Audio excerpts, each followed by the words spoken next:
Hello.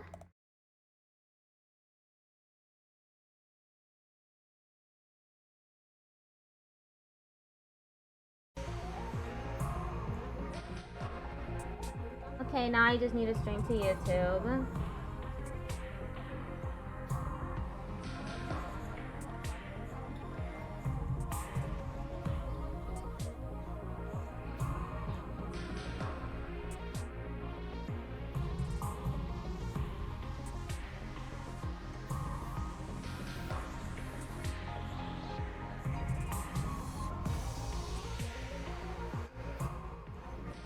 Okay, we're gonna be playing more of the 100 Line Last Defense Academy.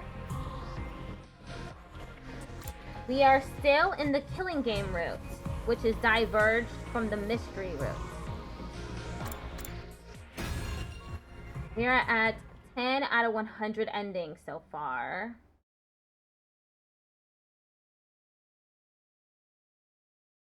Day 59. Exhausted and unable to so much as get out of bed, I slept for the entire day. Day 60. Ding dong, bing bong. Hello! Get preppy, ready to get... How are you doing? Oh, Tsubasa! I see, so Nozomi's still asleep. Yeah, she woke up a few times, but she just goes right back to sleep again, like her mind is elsewhere. Her heart may be rejecting the idea that Ava's really gone. Fair enough. It makes sense that she would shut down after how horribly Ava died, especially since Nozomi loved her like a mother. Not to mention everything else. It's not my fault. Even if we needed the points, I still made Nozomi kill Ava. This is why everyone calls me the Grim Reaper. Hakami, you didn't do anything wrong. Sometimes people have to get their hands dirty in order to save their friends. You only did what was necessary. You and Yugamu, too. Right. How's he holding up? Did go for a run late in the evening, so you can't sleep now? It is, currently 5:02 for me. And I'm doing okay. I woke up really tired, but I'm awake now. I was really excited to stream this game again, so... Right, how's he holding up? 2302 there, cool! I tried to talk to him earlier, but he said he doesn't want to talk to anyone right now. He seems very upset about making Kyoshika ingest that poison. Even if it was necessary to defeat the sponsor, I suppose it's not the kind of thing he could so easily forgive himself for. Even though we finally beat them, nobody's in much of a celebratory mood. This room, which had once been such a lively place, was now stale and quiet. I miss seeing them around. I looked at Moko and Kyoshika's headphones on the desk. Devices left behind, gazing longingly upward in mourning of their owners. Right. Speaking of devices left behind by their owners, suddenly I remembered the strange item she'd given me. Hey, Tsubasa, do you know what these are? You gonna lurk? Enjoy the game? Okay. Have a good lurk. These? They look like computer chips to me. Ava gave them to me before she died and told me this. Decipher the red one once you return to school. Give the blue one to the one whom it is due. Maybe her will is in here? Maybe it's an invader recording device? Then I might be able to extract the data from the PC in the war room. Let me borrow these. I'm gonna try to analyze it ASAP. Are you sure? I mean, you must be tired, too. I think having something to do will be good for me. You can just sit back and wait. Tsubasa took the chips Ava gave me and headed for the war room. He finished analyzing them the next day. Day 61. Ding dong, bing bong. Get preppy. It's morning. Although it was good to be awake, there was nothing pressing on the agenda today. Waking up early isn't going to do me any good, so maybe I'll sleep a bit more and recover. Time for a bit more shut-eye. I closed my eyes to sleep in some more when... Tsubasa! Hakami, look at this! Tsubasa suddenly barged into my room, startling me out of bed. Hey, ring the damn doorbell! What if I was changing? You think I care about seeing you naked? Just look already! Tsubasa held out a single sheet of paper. Huh? What is this, a map? Yep, I analyzed the red chip and got this map out of it. Ava left this to you, Takumi. Ava? Me? But why a map? She must be telling you to go to this spot here marked by red dots. It's just like a treasure map. Maybe her mementos are buried there? If she gave it to you before she died, it's gotta be something pretty important, that's for sure. Come on, Takumi, let's go there. It's pretty far off, but if we use the bus, we can make it there and back before the day's over. Oh yeah, we can do that for sure. But why are you in such a hurry? I mean, if we find Ava's mementos or something, it might get Nozomi back on her feet. Right, so that's why Tsubasa is so eager to go right now. She's doing it for Nozomi. She must have been analyzing the chip all night. Her eyes are bright red. Okay, let's get going right away. We stopped at the cafeteria for water and food, then made our way to the parking lot.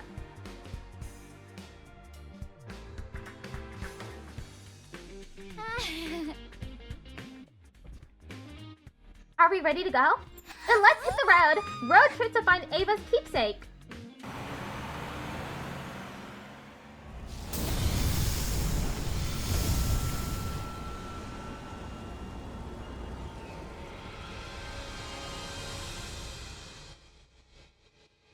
We made our way to our destination with Tsubasa at the wheel. After driving for a while, we finally arrived at the place marked in the map. There we found... Looks like a cave? Yeah, that's a cave, alright. So then, did Ava hide something in there? I brought a light just in case, so we can go in, but it's not rigged with traps, right? Come on, it's not some RPG dungeon. You go first, Takumi. I'll be a few steps behind. Are you using me to see if it's safe? So what? You're a boy. Besides, you said before... But you'd always protect me.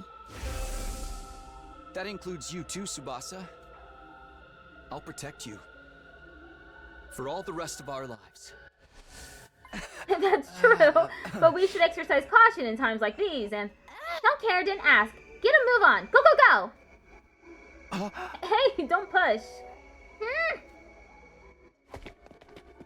We jockeyed for position a bit as we stepped into the cavern. Thankfully, there weren't any traps inside, but... Takumi, look! What? Something far more surprising than any trap awaited us. We hurriedly transported it out of the cave. A child? A child? What's a kid doing here? Oh, that must be Ava's niece. She's still warm. She's alive. Hey, are you okay? Are you hurt? The unconscious girl let out a groan in response to my desperate calls. Water? Water? She needs water! Wait, I'll get some from the bus. Tsubasa rushed back to the bus and returned with a bottle of water. I gently brought the bottle to the girl's mouth, getting her to drink a little at a time. The girl opened her eyes and we examined each other's faces. Thank God. She's awake. Are you alright? Are you hurt? Oh. You! Ow! The girl slapped me in the face and jumped to the ground. What are you doing? Takumi was just making sure you're okay. Keep your hands off of me, you dunce. Such disrespect. Touching a shrine attendant without purifying yourself. Who do you think I am? And don't you dare say you don't know. But we really don't know. Enough of your lies!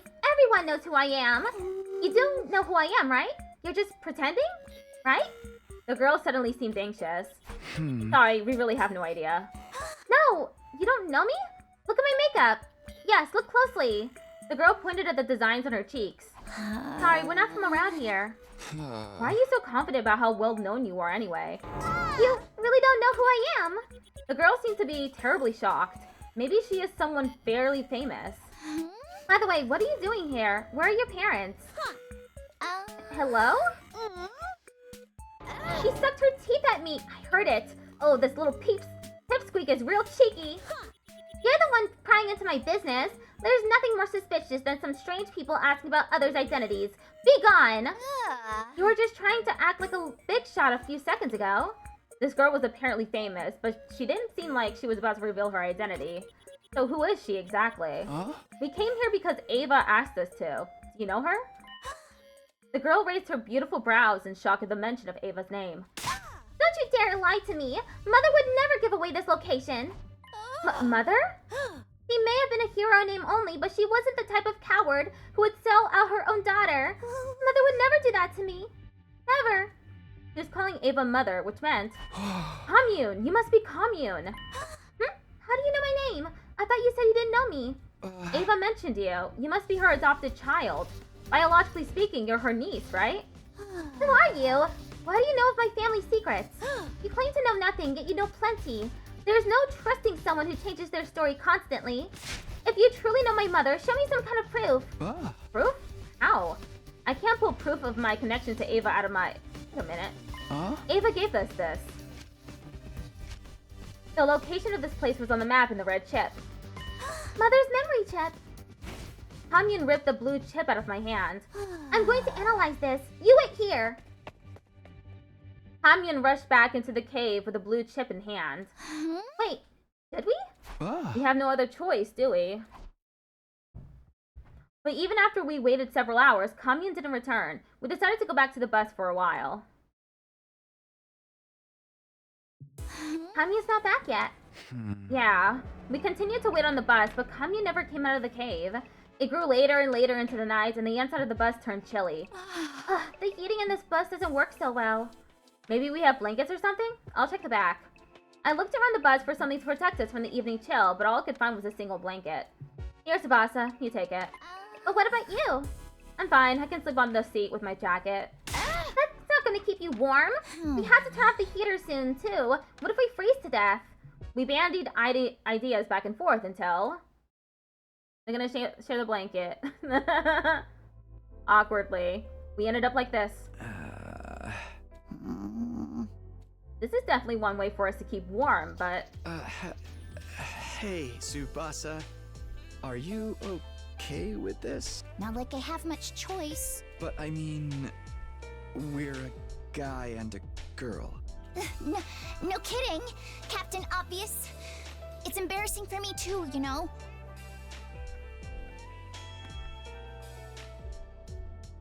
Right, sorry.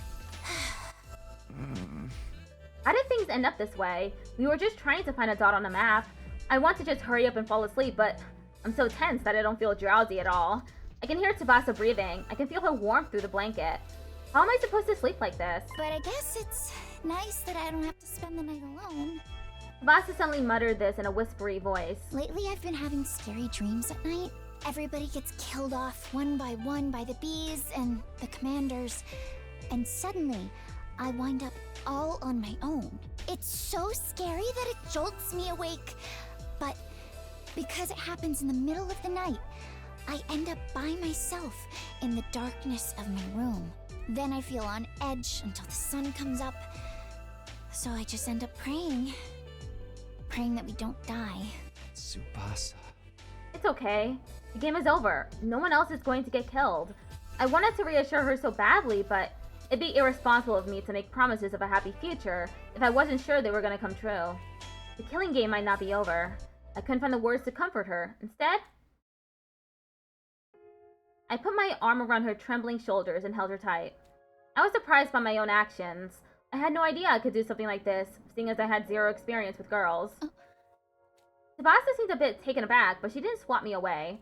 Between the heat and the tension I felt from her, my body grew so warm that I started to sweat a little. Tsubasa, would you be willing to tell me about your life in the TRC? The complex? Yeah. I want to hear about your past. We have no idea what awaits us in the future. It might not be all good, but the happiness of our past is always there for us. So, please, tell me a happy story. Tsubasa obliged and told me story after story of her beloved family. Anyway, I love my grandpa's workshop. Ever since I was young, I would just sometimes go there and spend the whole day with him. I'd copy him and mess around with the machines, pretending to be a mechanic. Lathing was my favorite. I'd hog the lathe for the whole day to perfect my projects. Tsubasa's face looked so innocent and joyful as she told me about her grandpa. As I closed my eyes and listened closely, I could practically feel the happiness as if it were my own. Okay, that's enough about me. Now tell me some stories from your past. Now that Tsubasa was done speaking, it was my turn. I've recounted my memories of the residential complex. Memories of my mom, my dad, and Karuha, who I spent so much time with that she was basically family anyway. At some point, while we were trading stories, we ended up with huge smiles on our faces. Hey, when we get to the artificial satellite, you have to introduce me to your family. I want us to have dinner together. Yeah, of course. My mom would be thrilled if I brought a girl home. She'd fry up more chicken than you could eat. And you'd have to watch your nervous stomach. Right. I'll take some antiemetics before I arrive. You should come visit Grandpa too. He'd be so happy if you asked him how to use a 3D printer. We were feeling hopeful as we talked about our pasts. Our yearning to relive happier times had transformed into motivation to survive. Let's go back, okay? Back to our families. Yeah. Together. This is a really tender moment. Tsubasa and I exchanged promises and fell asleep. How cute.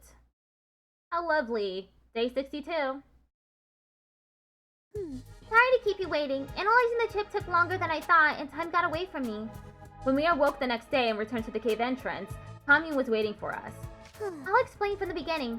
This thing you've brought me here is the memory chip that was embedded inside of my mother. The things my mother saw and heard before her death are recorded on it. So I spent the evening extracting all of that information. So it's like a black box recovered from the wreckage of a plane? Ah. Why was something like that inside of her? He's been curious about the biology of you invaders for some time. When my mother went off to fight you, she insisted that I implant a chip in her eye socket. Although I never imagined the chip would return to me without her. Right, she must have learned exactly how her mother died after analyzing the chip last night. Everything was recorded in the chip. Details of how she became your prisoner, how she was treated, the situation all of you wound up in, and how she got dragged into it as well. How she had a maternal affection for a girl named Nozomi. And finally, how she destroyed herself for that girl. My chest grew tight. It was death. No, she didn't do it to herself. I killed her. You don't need to feel responsible for what happened. It was Mother's choice and Mother's choice alone. She was the one who attacked your base, and she was the one who decided to become your prisoner. It was her choice to sacrifice herself to keep this Nozomi alive as well. Which means that I, as her daughter, will respect her wishes. I shall not blame you. The tone of Kamyu's voice was dignified beyond her years. I'm sure she must be in a position of some status. But it must have been hard to watch. No, I don't feel sad in the slightest. To start with, she was my aunt, not my mother. I hated her from the start. An empty-headed soldier as my mother? Scare me. I'm almost relieved she's gone. Now I don't have to hear her nag anymore. She didn't have what it took to be a hero. She was an utter nobody who just happened to be born with divine blood. I mean, she charged right into enemy lines without a proper strategy and ended up your prisoner. Such utter stupidity. That's what she gets. Even I could tell she didn't really mean what she was saying. And in the end, she was obsessed with our enemies. She killed herself for one of them. It's beyond foolishness. Mother, you're so embarrassing. All I can do is sigh. Seriously, give me a break. So, I don't feel sad in the slightest that my stupid mother is...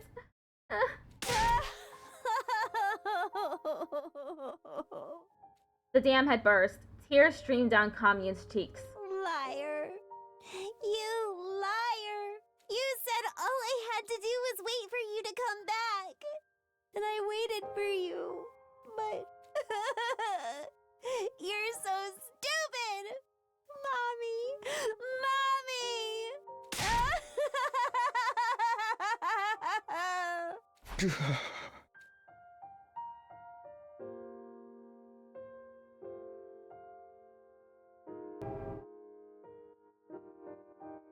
It hurt so much to look at Kamyun weeping that I found myself averting my eyes.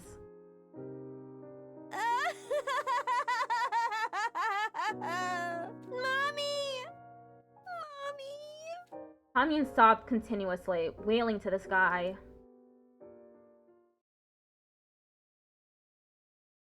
Well, I guess that's enough crocodile tears for now.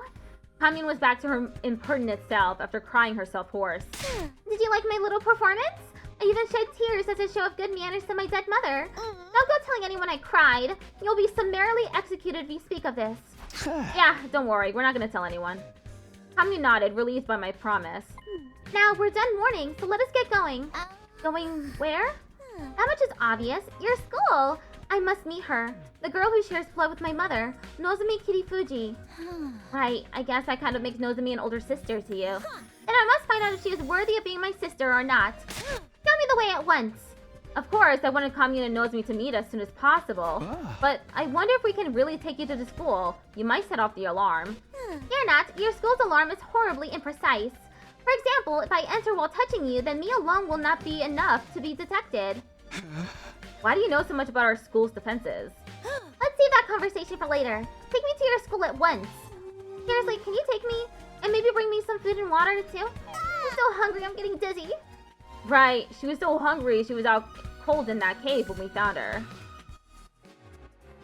We helped Commune onto the bus and headed for the school.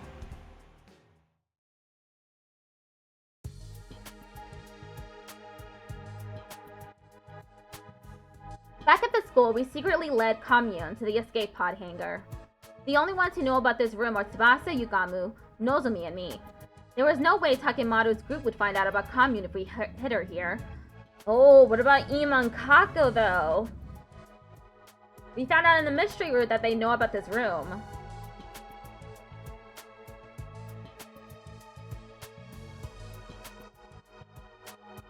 Once we had Commune, it was time to get Nozomi. She'd shut down since Ava's death, but meeting Commune might just break her out of that mood. Nozomi, get up! There's someone waiting for you in the basement. Tsubasa and I supported Nozomi on our shoulders, leading her to the underground hangar. It was finally time to introduce them. The glimmer finally returned to Nozomi's eyes at the sign of Commune. You must be Nozomi. You look like an even bigger fool than I imagined. Nothing to say for yourself? No wonder Mother likes you. You're as much of an imbecile as she was. Explain your foul attitude. I came all this way to... Commune! Huh? Commune! It's really you! How? What are you doing here? You must have come to see me! Commune! Hey! Give me some space, please. Let me go. No! Never! I'm never ever letting go! Nozomi, you're doing so much better. Thank God we brought Commune here.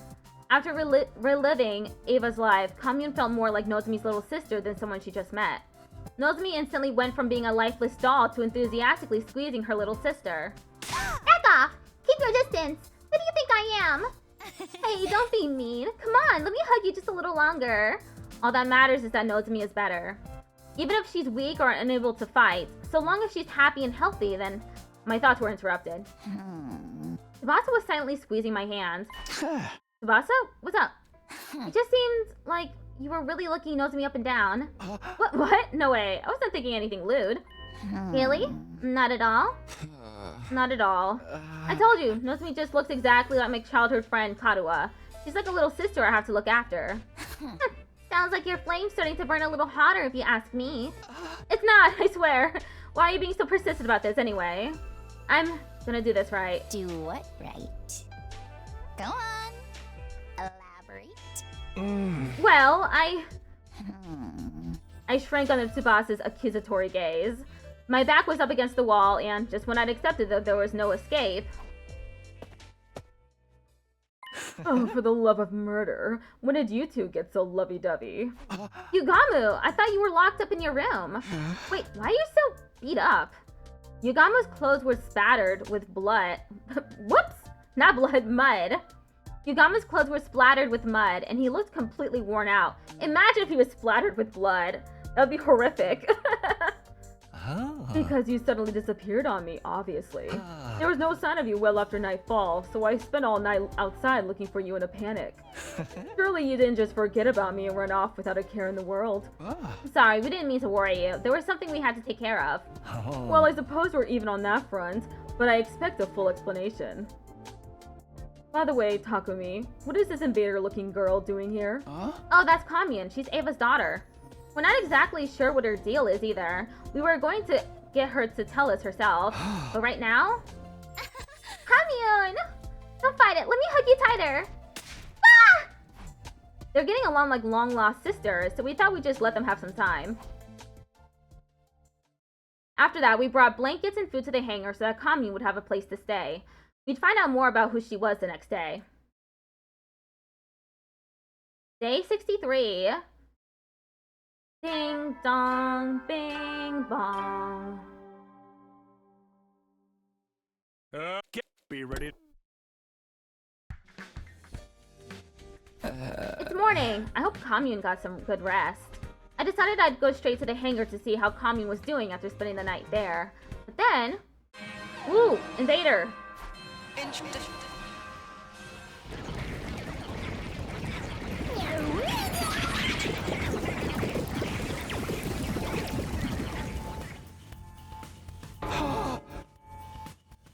An attack?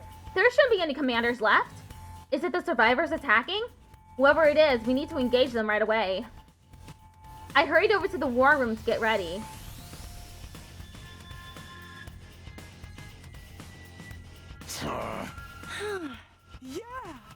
Hakemato's group awkwardly averted their eyes the moment they saw us. Well, I'm just happy they're willing to fight with us. I don't see Darumi. Yeah, she hasn't been around recently. Maybe she's feeling down. Her beloved killing game ended so suddenly after all.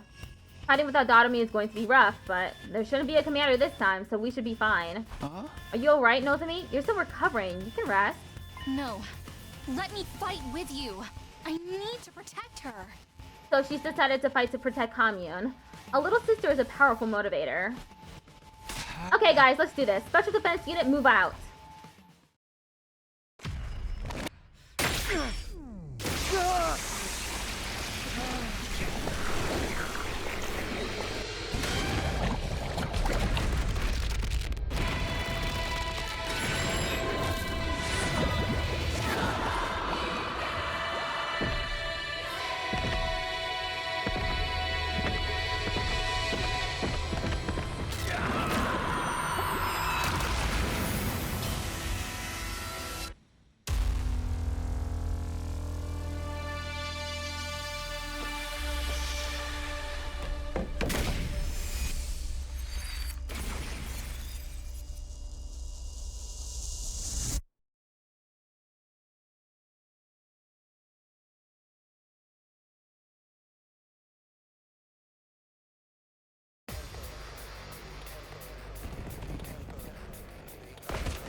Not like this! No! I hear voices. It sounds like it's the enemy. Are they looking for their families? They're crying for their mother. Don't let them distract you. It's obviously some sort of trick. Yeah, ignore the voices and let's make this quick. Annihilate all enemies. Okay. Say when. Gotta get rid of this one immediately. Ready when you are. Whoops. I'm good to go.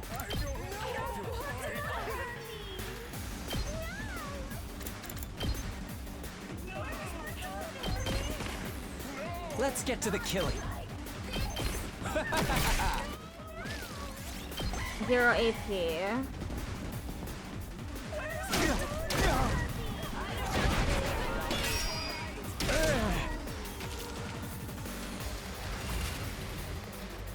Good to go.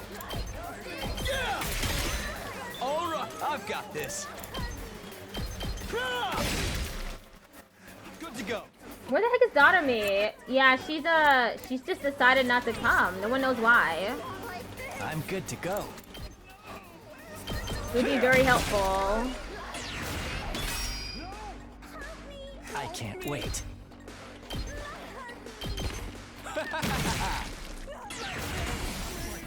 Say when. Let's do this. I'll get rid of more of them. Or maybe I should... Here we go.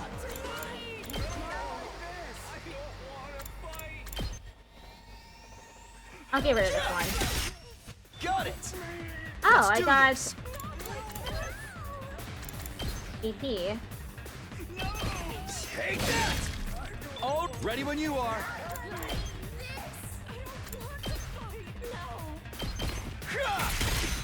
Got it! I've got this. Let's go. I use a Zero Blitz.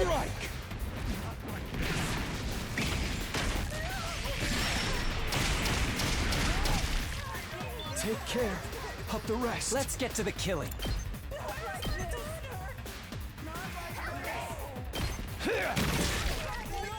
I can't wait.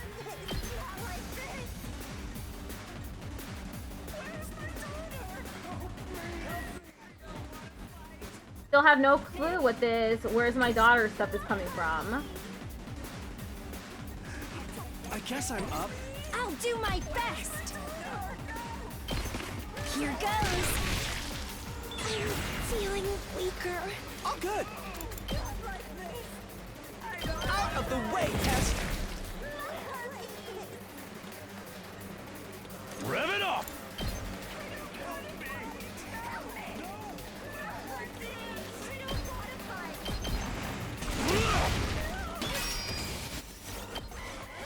Okay, there's 2 waves.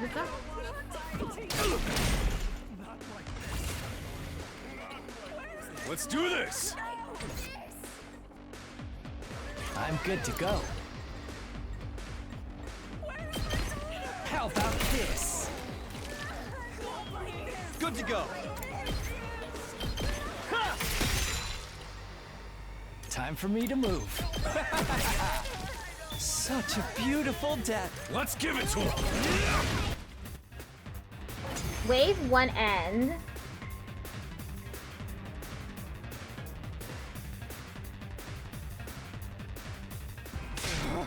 This shit sickens me!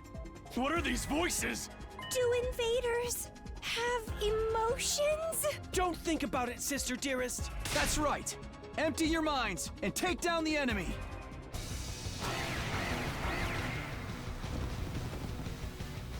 No! I don't want to fight!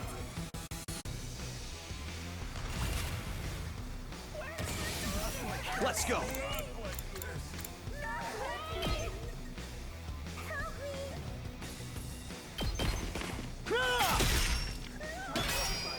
Let's do this.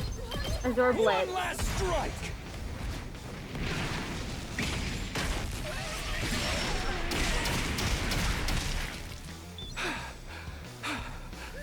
Let's get to the killing.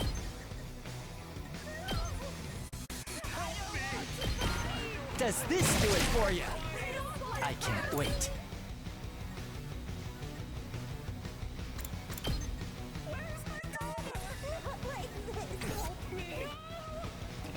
He's stunned. I'm good to go.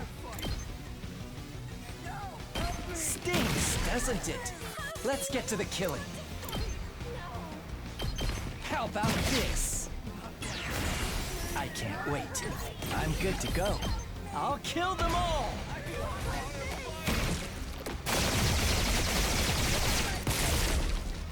Kill the rest for me. Ready when you are. Don't try to stop me. Okay, okay. Here goes. Ha! Okay, okay. I'll do my best. Ready? Aim. So I'm good whenever. Hi-ya!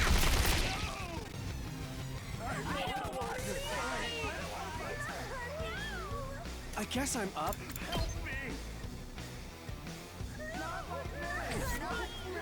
Leave it to me. Let's freaking go!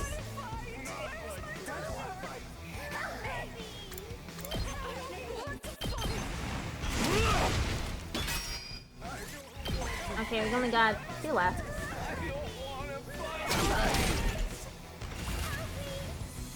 Rev it up! Eat this! Hauling ass! Let her rip!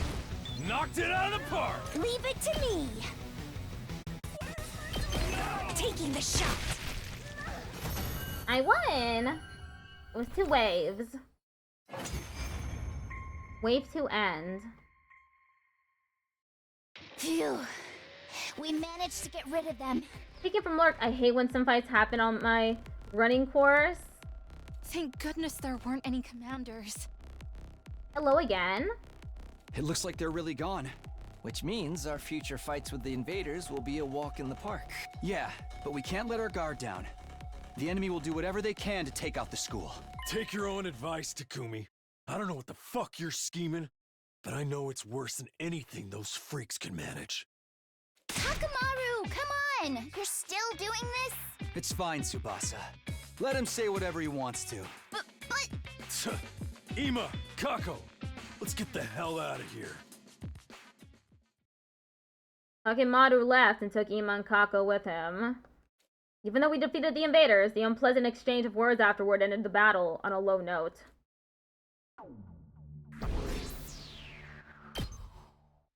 56 enemies killed. That's pretty good.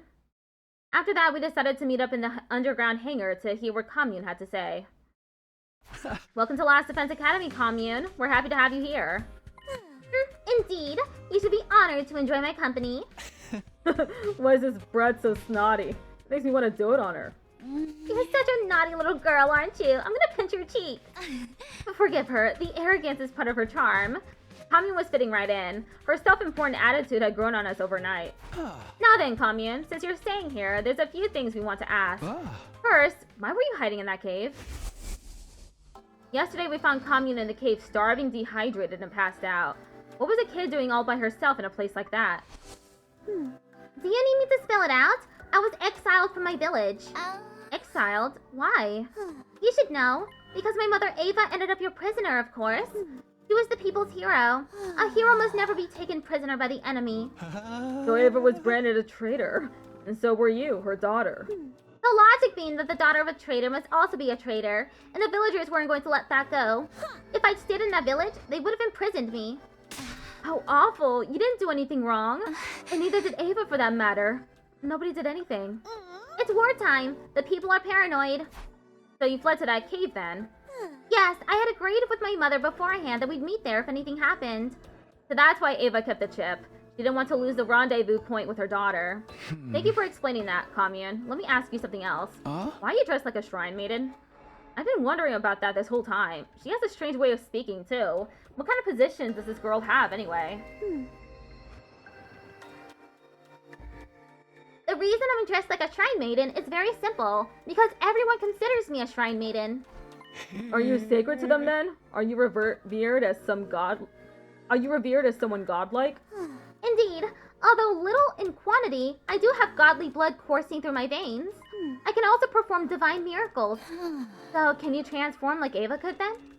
The quantity of godly blood in me is not enough to allow me to transform. Well, it's not entirely impossible, but nothing changes about my appearance. Does that mean something changes on the inside? Yes, the godly blood within me greatly affects my brain. Strengthened by this divinity, my brain receives divine wisdom, and so the people refer to me as the Maiden Sage. I see. In the eyes of the people, your flashes of inspiration seem like revelations from God. I began to dress accordingly to meet their expectations. You might say I'm self-produced. That's all for the basics about me. Any other questions? If I may, this is a very basic question, but what kind of organism are you and your people? What do you mean by what kind? Our now deceased commanding officer once told us something. He said that you were beings known as invaders that appeared to hasten the destruction of the Earth. In short, you are a blight on the planet. But what I'm hearing from you, that's not entirely true. You have emotions, a way of life, a history. What does it all mean? I've been wondering the same thing myself. There are obvious contradictions in the story we heard from Side and Nigo. If we're under the wrong impression about you, would you mind correcting us? Commune, please. Tell us the truth about this world. I'm a bit scared to learn the truth, but I can't ignore reality. I want to know too. I want to know more about Ava and you, Commune. I got glimpses of Ava's memories, but I only saw bits and pieces. We all stared hopefully at Commune. My heart was practically pounding out of my chest.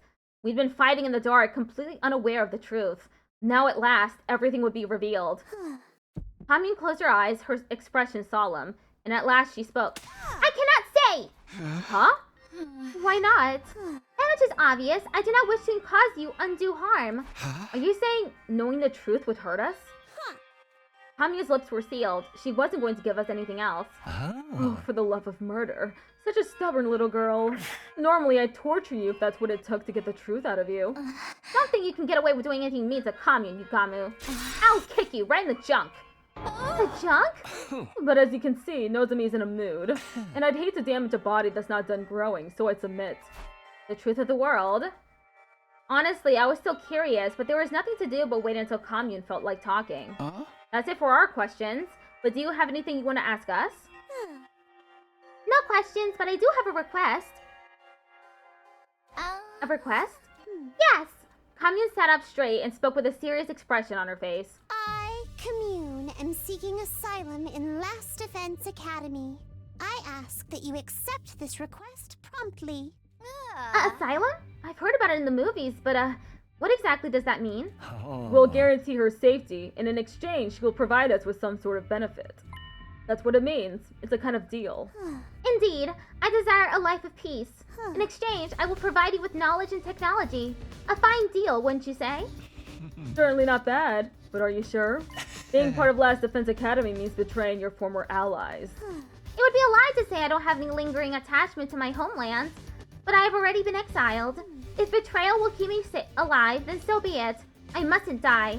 Mother wanted me to live. No matter how deplorably, you must live. She once said these words to me. I see. Makes sense to me. Yugamu nodded in approval, then turned to me. Well then, team leader, make your decision. Do we accept her request? There's nothing to decide. Kamyu's already one of us. That's why I brought her here in the first place. Hakumi? No way, you're deciding just like that? Even I'm shocked. This is how I can pay Ava back. I can't just throw away our last connection to the woman who gave her life to save Nozomi. Glad to have you on board, Kamyun. So delightful to have yet another adorable member in our team. I hope you might someday share the secrets of the world with us. Right. Pleasure doing business. You should be honored to live alongside Kamyun, the maiden Commune! Nozomi squeezed Kamyun with a terrifying enthusiasm. Unhand me. It hurts. Seriously, Nozomi? No! I'm never, ever letting go! Ever! Nozomi tightened her arms around Kamyun, holding her even more tightly. This time, I'll protect my family. You see, Ava? I'm protecting her, and I will protect her, no matter what. Even if it costs me my life. But then? Simpleton, how can you be such a fool as to not understand why you can't do that? Kamyun suddenly shoved Nozomi away. Kamyun? Mother wanted you to live. A child mustn't die, not for anyone. That should have been clear to you the moment Mother gave up her life for you. Do you understand, Nozomi? Kamyun spoke with a stern tone, as if reprimanding her.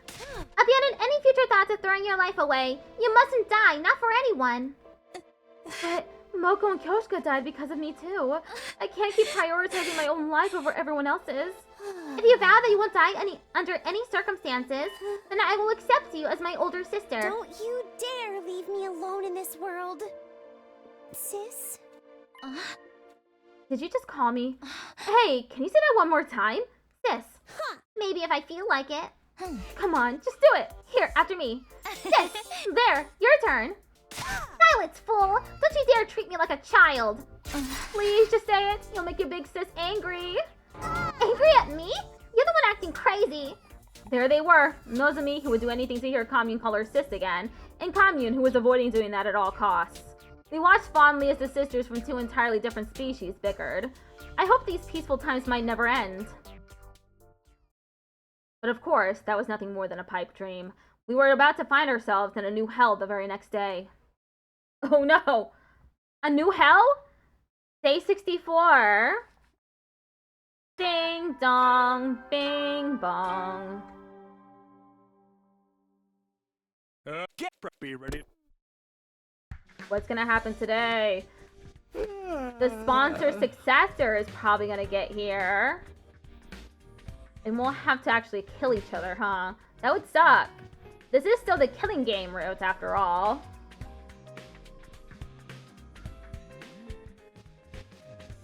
I wonder what new information we're going to learn. Morning already. I gotta go check on Commune. The plan today was to bring a full set of furniture into the underground hangar. Commune would be staying there for a while. We needed to set up a good environment to keep her healthy. I was lost in my carefree thoughts until... Good morning, people of Last Defense Academy. This may be a surprise, but it's time for the third round of the Invader Hunt to begin. Everybody, come to the leisure lounge for further instructions. What the hell? Is this some kind of unfunny prank? But they sound just like the sponsor. Don't tell me they're back. I sprinted to the leisure lounge.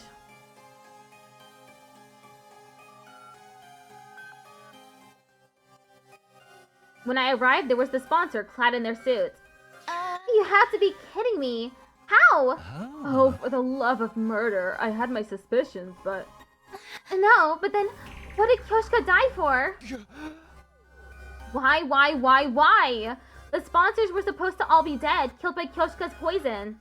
So how? You're still alive? Oh no, the last sponsor is dead as a doornail. I'm an entirely different person, and don't you forget it. They had the same voice as the sponsor, but their way of speaking was completely different. What the hell was happening? Good morning again, ladies and gentlemen. I'm the sponsor successor, but you can just call me sponsor too. You're a freak, it's what you are. Why do you sound so damn excited? Their personality is totally different. Is this really a different person? Their successor? Does that mean they were telling the truth? You were just a bit too late to kill me. My will has already been passed on to my successor. Who gives a damn who this goon is? The problem is we're stuck playing this fucking game. Back in hell again. I really wish this was over already. What does it take to kill this guy? Let me guess, you're immortal too, and you have multiple bodies? No, there's only one of me. I'm not talented enough to control more than one body. Huh? Really? If that's true, you're a lot weaker than the last one. How about we test that theory? Square up and we'll fight one-on-one. One-on-one? I like the sound of that. Don't mind if I do. Yugamo pulled a knife out of his sleeve and made for the sponsor. Stop, Yugamo, don't do anything crazy. What if you get killed? It'd be worth it if it gets us some intel. Just pick up where I leave off. Now, where were we? And with that, Yugamo began to move at lightning speed. He was running straight at the sponsor. The very next instant... Explosion suddenly echoed across the room. There were flames jutting out from Yugamo's body. Yugamo! We ran over to him panicked, but it was already too late. His body had been torn apart in an instant. What? Why did Yugamo just blow up? Did the bomb inside of him go off? Oh right, I almost forgot about that. We have bombs that detonate if we disobey Side. The Side's gone. How could this happen? Did you do this? Did you set off Yugamo's bomb? Of course it was me. I just clicked this little remote. Nice, isn't it? I made it out of the parts from Side's head. You took his head apart? You monster! Well, I don't have the kind of fighting power the last one did. I have to use tricks like this to compensate. Yugamu, thank you for allowing me to demonstrate. Now everybody knows how strong I am. Oh wait, your ears blew clean off your head, so you can't hear me. Ha ha ha! The sponsor cackled as they stared down at Yugamo's dead body. It was so cruel that it made me nauseous. You killed him and you're calling it a demonstration? You'll pay for this, I swear. Oh, relax. That's what the revival-matic is for, you drama queens. When you bring him back, tell him not to defy me again. Otherwise... Next time, these bees will suck every last drop of cryptoglobin out of him, so he can never pull a stunt like that again. I glanced up at the sound of beating wings to see an endless cloud of bees staring down at me. These asshole bees are back? So, the new sponsor inherited control over them too? We're not going to be able to do anything to them so long as these bees are around. You see? Now then, you see how strong I am? So you see? Stop getting all worked up and focus on the third round, okay? This round will go from today until day 78. Whoever's in last place at midnight is going to be executed, so get ready. The rules are the same as before, but I have a new one for you. Ingesting poison is now banned. If one of you swallows so much as a drop of poison, you're all going to get executed. Got that? Damn, we won't be able to pull the same trick again. Without poison, how are we going to get rid of this one? Alrighty, folks. The third round starts now. Hunt down those invaders and show me what it means to be a proud and capable hunter. At the new sponsor's command, the invader hunt was back on. We'd found ourselves dragged back into the depths of hell. And just like that, we're back to doing this invader hunt again. Commune, don't leave this place under any circumstances, okay? If anyone finds out you're here, they're going to kill you. You're probably the target of this particular round, after all. Hunting us down in this game of death. Such utter nonsense. Who does this insolent sponsor think they are? Commune, you don't know who they are either? I haven't the slightest idea, but I can assure you they're not one of us. Served by fiendish bees, wearing a suit that negates the miracle of God? I've never so much as heard of such a warrior. Ava said the same thing. They really must be some kind of third party in this war. Well, now that this game's back on again, we're going to have to review our objective. Do we participate in the third round of the hunt, or do we try to kill off the sponsor?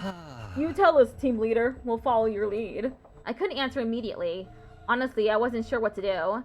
Continuing this deranged killing game was out of the question, but apparently killing the sponsor is enough.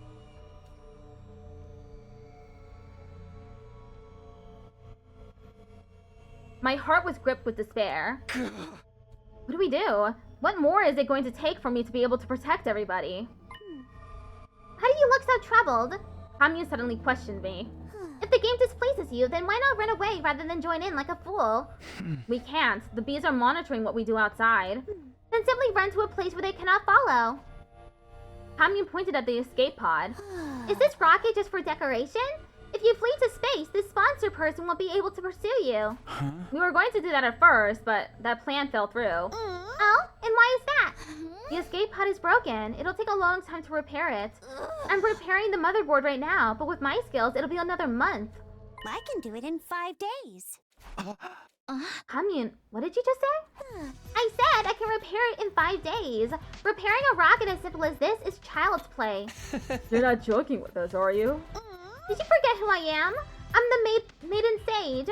With my divine wisdom, I will draw your path out of hell and toward paradise. Our salvation had come from a totally unexpected source. If we could escape into space in 5 days, we wouldn't have to play the third round at all. Well, do you understand now just how mighty I truly am? I, Commune, should command more respect and reverie. Commune! Ah! That's amazing, Commune! You're a genius! A total genius! My little sister is the smartest girl in the whole cosmos! That heavy breathing is something. Beauty and brains! Can you believe it? Oh, I'm gonna kiss you right on the cheek! Stop! Cease this! Come on, seriously! Don't just stand there! Save me, guys! She's gonna kiss me! She's gonna kiss me! Of course, not one of us offered Commune any help. Commune! Oh. Nozomi had Commune in her clutches.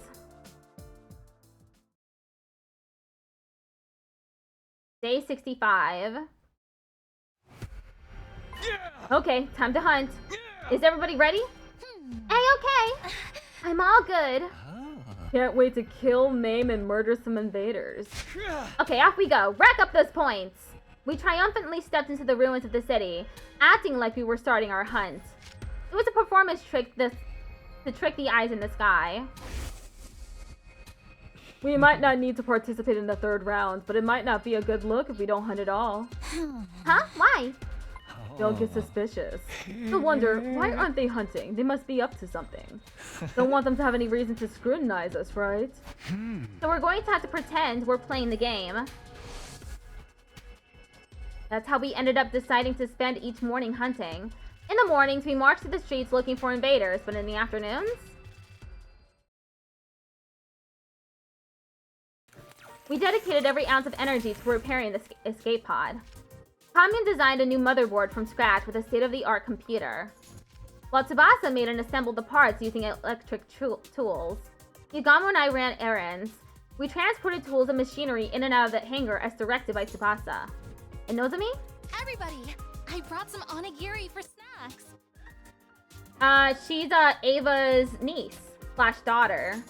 Okay, Commune. Say ah! Ah! I can eat by myself. Leave him there. I said ah! So forceful. Nozomi, give me one too. I've been using my brain so much, I need some calories. Okay, you too, Tsubasa. Ah! You really don't have to do the whole big sister thing to me. Nozomi was acting in a support role, or more accurately, pretending to be our big sister. All hands were on deck as our team worked on repairs day and night. This went on for several days. Day 66. In the morning, we spent time pretending to hunt. And in the afternoon, it was back to repairing the escape pod. Takumi, get me jewel number 6 and sweep up the dust on the floor. Got it. Right away. Yugamu, bring the lathe from the metal shop. It's in the corner. I'm gonna need it tonight. Oh, for the love of murder. I hate manual labor. Everybody, snack time! I brought sandwiches today. Open wide, Commune. I told you no lettuce. Why you gotta be so mean? Picky little boys and girls don't get their nutrients and stay little forever. Say ah!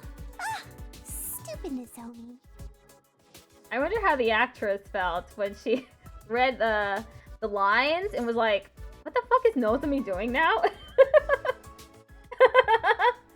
One day away from the holy number. True. 6, 7. The days just kept going by. Day 67. Our task was the same that day, too. We dedicated the morning to hunting, and in the afternoon,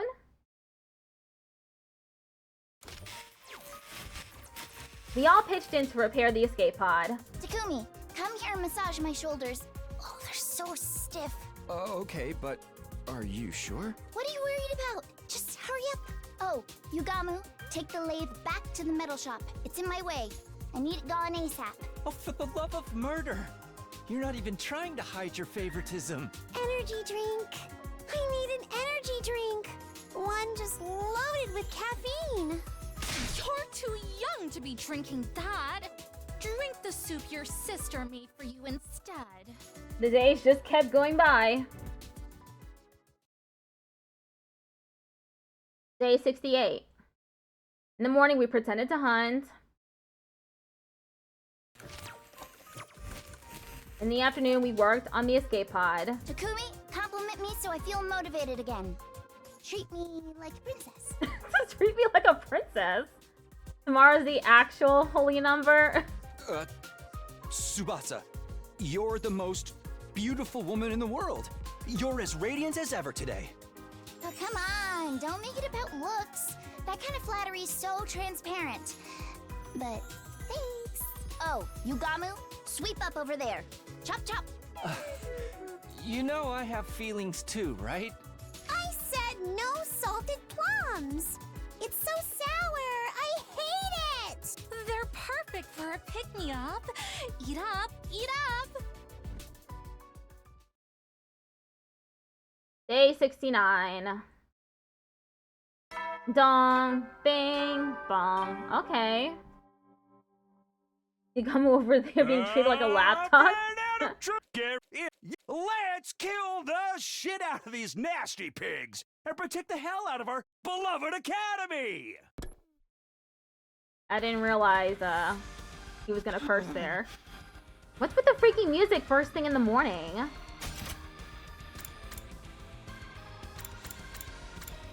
In celebration of a badass day, we'll be playing music with a rock flavor all day. This has to be the worst possible way to wake up, but at least I don't feel tired anymore. If things go according to plan, we should have the repairs on the escape pod done by the end of the day. I should ask Commune how things are moving along. I got ready and headed for the underground hangar. Oh, Takumi, your timing is perfect. The person who greeted me when I entered the underground hangar was not Commune, but Tsubasa. Tsubasa, were you here all night? I just sensed that myself. I was in the zone. I didn't know Sire was capable of cursing either. But as a result, and you might want to hold on to something before I tell you, we're finally done repairing the escape pod. Really? We worked ourselves to the bone to finish that circuit board in 5 days. Phew! I completely burnt out. That's amazing, Tsubasa. You did it. I can't believe it really only took 5 days. We gotta tell everybody. I'll get you Gamu and... Wait, Takumi! I was about to rush out of the room when Tsubasa grabbed me by the hand and stopped me. Before you get everyone, I was hoping you might reward me for my hard work. What kind of reward do you want, Tsubasa? More compliments? Praise? Don't say a kiss on the cheek. Reward? Takumi, you said before that you were going to do things right. I'm gonna do this right. I guess I did, didn't I? If you want to do things right, then do this right. Right? You said you would. With a vulnerable expression on her face, Tsubasa closed her eyes and tilted her head up. It might be slow, but even I know what she wants. But is this really okay? We're in the middle of a war. Staring at Tsubasa as she waited nervously, I couldn't help but feel a swell of affection. I quietly made a decision. I'm going to do it. I'm going to do things right with Tsubasa here and now. I leaned in close to Tsubasa's lips and... Blast! I've really done it this time. We heard Commune grumbling and quickly backed away from each other. Confound it! How can I make such a careless mistake? Dang it! Commune came out of the escape pod holding her head in her hands, complaining about something. What is it, Commune? Did something go wrong with the repairs? Fools! The repair work is impeccable! Who do you think you're speaking to? What's with all the yelling then? What did you do? No matter how perfect the pod itself is, a machine can't do anything without fuel. You have to be kidding. Not at all, I'm afraid. There is a hole at the bottom of the tank. It's completely drained. I hurriedly called Yugamu Nozomi over and explained the situation to them. None? Really? How could it be completely out of fuel? The particle bacteria must have penetrated deep inside. Every last drop of fuel drained out of a tiny hole. But the tank gauge didn't say anything. It should have been full. That meter is only for the aviation fuel. I'm talking about the propellant tank. Of all the things to run out of. Propellant? These types of rockets require 2 types of fuel, aviation fuel and propellant. Aviation fuel provides simple energy. Propellant is used for thrust or acceleration, literally to propel something. Is propellant rare or hard to find? Not at all. It's very familiar to you, in fact. Familiar? Divine blood, what you call cryptoglobin. They were storing preserved blood in the tanks. Cryptoglobin as fuel? How did you think a rocket of this shape designed with no concern at all for aerodynamics could safely make it to space? Because it's being protected by the miraculous power of cryptoglobin. Without it, it would immediately fall apart midair. If it just needs cryptoglobin, we can just fill the tank with ours. You fool! You don't have enough! You would need every last drop of cryptoglobin from the body of the strongest class of our heroes to launch this rocket. Is that why the person who's been killing them in the mystery route has been draining them of cryptoglobin? Is because they need it for fuel? But there was no bacteria on it. So why would they need extra? I don't know. Maybe there was no fuel in the escape pod to begin with, but then it did blast away on day 99 perfectly. I don't know. Strange. Someone like Veshnes, but she's gone now. I blew her up. Maybe Dalshias would do, or... Dalshia? A former hero. Commander, as you call them. He has as much cryptoglobin as Veshnes did. As much as her? I had no idea an enemy that strong was still around, but I've never seen or even heard about him. Of course, he fought Veshnes and wound up imprisoned. He should still be locked up somewhere, although I don't know where. In short, the escape pod didn't have enough fuel to fly just yet. which means that our early escape from the school is postponed yet again. And that also meant we'll have to go back to hunting. If we can't escape, that's the way it has to be. We need to play the third round until day 78. Oh. Are we destined to be trapped in this game forever? If that's the plan, let's go check the rankings first. None of us can end up in last place. We headed to the leisure lounge to check everyone's current ranking.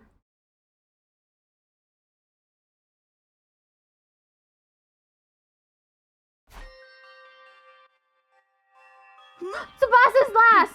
I knew it. I'm last. How is Takumi so high up? And Nozomi? How's Tsubasa last? Jesus. Okay, I'm saving.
Okay, we're back. I'm right down there with you. At this rate, one of us is going to die. Yugamu and Tsubasa had fallen to the bottom of the ranks. Meanwhile, Nozomi and I were still high. We had her to thank for that. Well, if it isn't the Ava killer himself! I heard a voice and whirled around to find the sponsor standing there. What did you just say? I was just complimenting you on a job well done killing Ava in round 2. Not just anyone can exploit someone's emotions and get them to choose self-deletion. You're a real lady killer, aren't you? The kind of smooth operator that can get a woman to do anything. How did it feel when you killed Ava and got her points? Come on, tell me. I'm not going to stand there and allow you to mock her. Oh, and what are you gonna do about it? If you use violence against me, you'll be in violation of the rules. They were outright trying to goad me. They were nothing like the last sponsor. I shielded Nozomi as I glared at the sponsor. What do you want from us? I just wanted to chat with you. I love human beings like you. Like me? My only hobby is observing arrogant humans who will kill anyone for the sake of their own ego and journey. Takumi, you're the tops. kid. I can smell the stench of blood in your hands. You're a natural-born killer. I'm sure you'll dirty your hands in the blood of even more victims later. Right, Takumi, the boy with the blood-stained hands? It was a low blow, but it still made me mad. I almost punched them right on the spot. But I managed to stop myself in the nick of time. I didn't want to break the rules. Just then, Tsubasa came to my side and squeezed my hand. Your hands are clean, Takumi. And they always keep me warm when I need it most. Tsubasa! Tsubasa clasped my hand tightly and sent a withering glare the sponsor's way. Oh, showing off your girl? You were head over heels for Nozomi not that long ago. What did you trade her in for Tsubasa? You have no morals at all. Shut up! Let's go, Takumi. We don't have to stand here and take this. I took Tsubasa by the hand and led her to the leisure lounge exit. However, as I was walking out the door, Takumi, you're going to kill a lot more people after this. Once your hands are bloodstained, they can never be cleaned again. They'll keep searching for their next prey. I'm expecting even more spectacular death from you in the third round. The sponsor made a sinister prophecy. Me? Kill people? That's ridiculous. I'm only going to kill invaders. I'll kill again and again and again, as many invaders as it takes to save my friends. Feeling determined, I set off to hunt in the city. But what I saw there was completely unexpected. There's no invaders. The area around the school, once teeming with invaders, now only housed a pitiful number. Maybe they moved? Let's search elsewhere, Takumi. Right. We wandered around the city in search of invaders. We searched every nook and cranny. We checked everywhere, even inside the buildings, but we hardly managed to hunt down any invaders that day. That's not good. Tsubasa's gonna die. Day 70. Okay, let's go. We're bound to find more invaders here. We had been desperately searching for invaders since early this morning, but they're gone. All gone. Where did they go? It's gotten a bit colder recently. Maybe they're hibernating? Is that something they do? I'm getting more and more anxious. This is bad. We're not going to get any points at this rate. Tsubasa's in last place right now. If something doesn't change, she'll be killed on the last day. The fuck? Where the hell are they? Is that Takemaru? We quickly hid ourselves and peeked in the direction of the voice. We've hardly seen any invaders since the third round started. Hey, where did you freaks shamble off to? I almost missed them. Is this love? Stop sticking around and start looking. We're gonna lose to Takumi's team if we don't do something. Takemaru and the twins ran through the abandoned residential area, panicked. Looks like they're not catching any invaders either. If we can find where the invaders are before they do, we might have a chance to turn the tables. Let's get our heads in the game and look for the invaders. We continued to search for invaders, but we had almost nothing to show for our effort. Day 71. Once again, we looked around in search of invaders, but there weren't any invaders in sight. Day 72. Dong, bing, bong. Get prepped. Be ready to... Hey! Gotta look for invaders again. My body was exhausted, but I don't have time to take it easy and sleep in. Gotta find the invaders before Takemaru and the twins do, so I can boost Tsubasa's rank. Oh! Invader! How does the sponsor have the power to wipe away the whole invader population? Unauthorized personnel detect defective.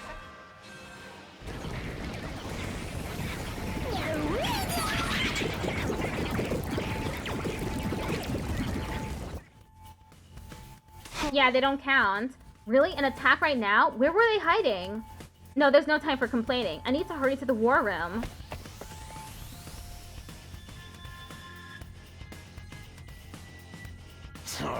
Yeah!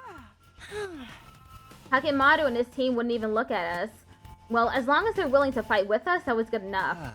There aren't any commanders left, so we'll probably just be fighting mooks. There's so many of them. I wish we could have hunted them outside. Tsubasa sighed out of frustration after looking at the monitor in the war room. These invaders, where have they been hiding? Huh? If there's that many of them, they should just come on out during the day. We really need the points. Seriously, my game is a total bust because they keep hiding. What? What are you doing here? Relax. I just came to commend you for bravely marching on to fight this completely pointless battle. What do you mean pointless? Isn't it obvious? Sure seems like a lot of hard work, even though you won't get any points for killing invaders on school grounds. Yeah, it doesn't seem like the I don't think the sponsor could have done anything to the invaders. It appears that they've just been hiding. That makes things worse for us. We're already on the ropes. That's right, where you belong. The more desperate someone gets, the more they're willing to dirty their hands to change their situation. How exciting! Ignore them, guys. Special defense unit, move out.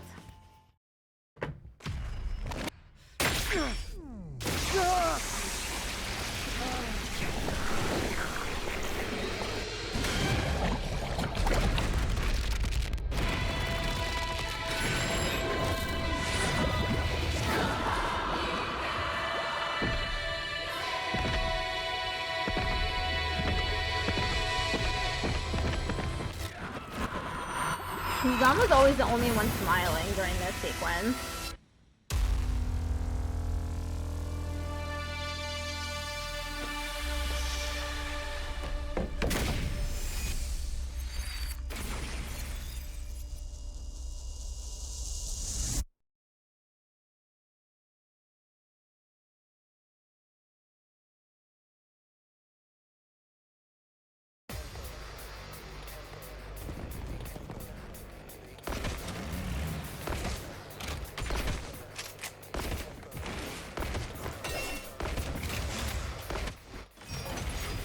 Battle start.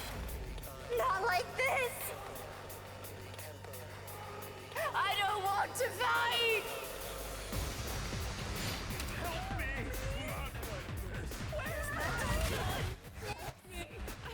Yeah, they did this last time too.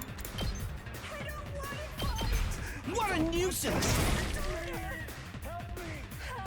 Let's go.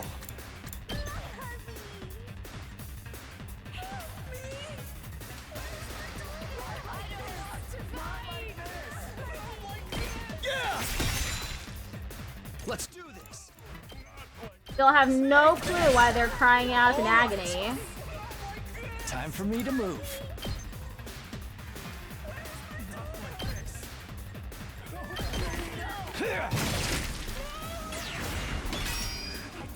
Let's get to the killing.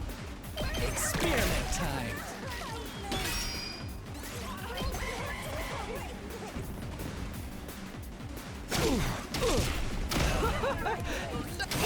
This doesn't look good.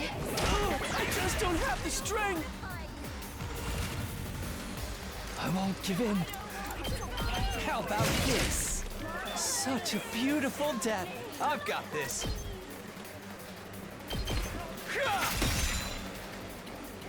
I'll do my best!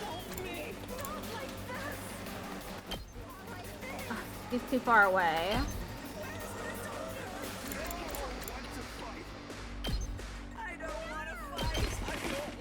I'm ready! Try and dodge this! I'm feeling weaker. Say when. Let's use Azure Blitz.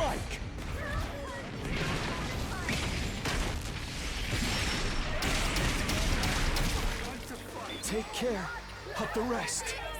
I've still got some kills in me. Does this do it for you? I never thought they'd be this good. You make a lovely corpse. I won't give in!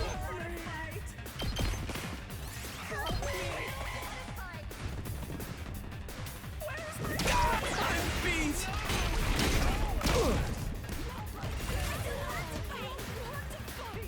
I'm good to go.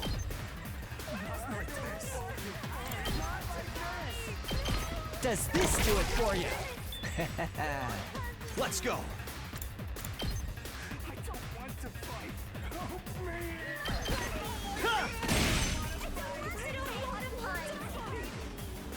Leave it to me! Try and dodge this! I can't move. Okay, okay. Try this on the sides. I guess I'm up. Ha! Here goes. There's a wave, Out of so. the way, pest. Oh, good. What a nuisance. Hardly. I guess He I'm certainly is a magical girl at heart. My turn!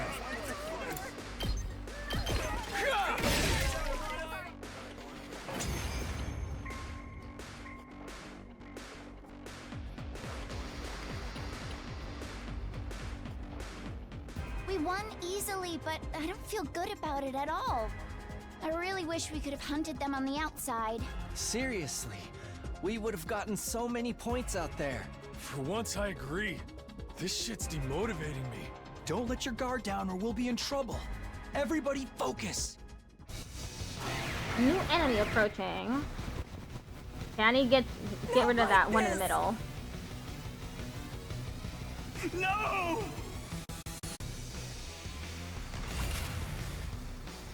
Let's do this!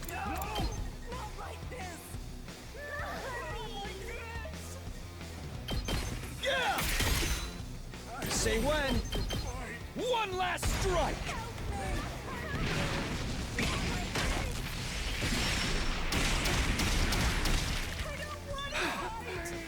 Okay, okay. I'll blow you away. I can't wait. How about this? Let's get to the killing. I'm good to go.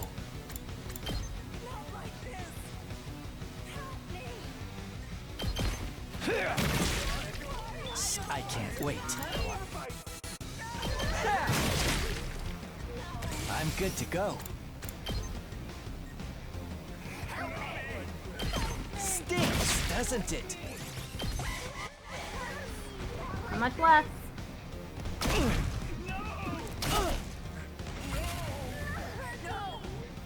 Time for me to move.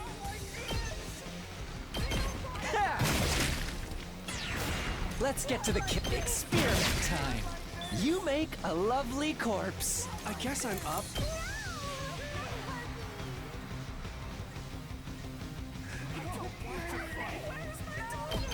Out of the way, pest! Okay, okay. Oh, good. This one will blow you away.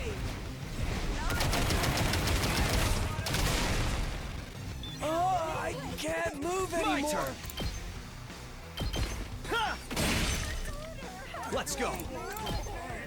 Ha! Good to go. Take this.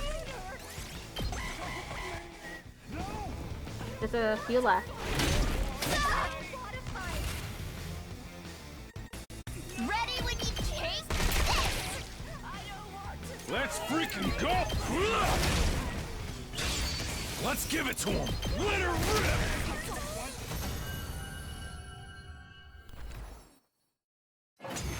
Wave to end.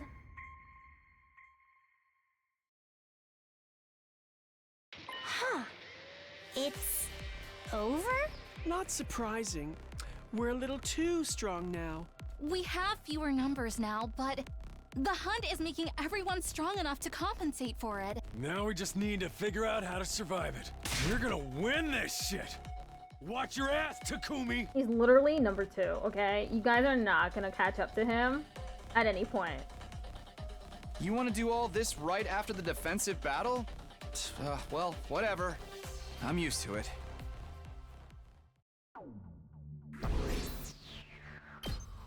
I have so much BP, and I have not been able to spend any of it. After our defensive battle, we went to the hangar to discuss our future plans. I don't think we're going to get any points if we keep blindly looking for invaders. Yeah, there's a lot of ground to cover, and we have no idea where to look. If only we had some kind of clue. Hey, Commune, do you have any idea where we might find an invader base? I don't want to make you sell out your friends, but if we don't do something, Tsubasa's gonna die. Alas, because I was secluded in the cave for so long, I'm not well informed about the war. Sorry I can't be of any help. Right. The whole reason you're in this dilemma is because I failed to repair the escape pod. I'm terribly sorry. I apologize. You didn't do anything wrong, Commune. It's all their fault. That creepy weirdo of a sponsor. So don't you dare try to blame yourself. It's very kind of you to not blame me after my failure. You are also kind, and kind people mustn't die. You must survive this. That's definitely the plan, but we're gonna need more than just a motivational speech. We need information, intel. If only someone knew where the invaders were. Was there anyone around who had any idea where to find them? From what we saw yesterday, Takemaru and the twins weren't having any luck either. If none of us are catching any invaders, there's no way for either of us to get ahead. That's when it hit me. Darumi! I suddenly thought of one of our comrades. Right, if anyone might know. Darumi might know where the invaders are. Darumi? Ever since she took first in the middle of the first round, she hasn't slipped even one position in the rankings. She's a brilliant hunter. She might still be able to figure it out. She might know where we can find the invaders.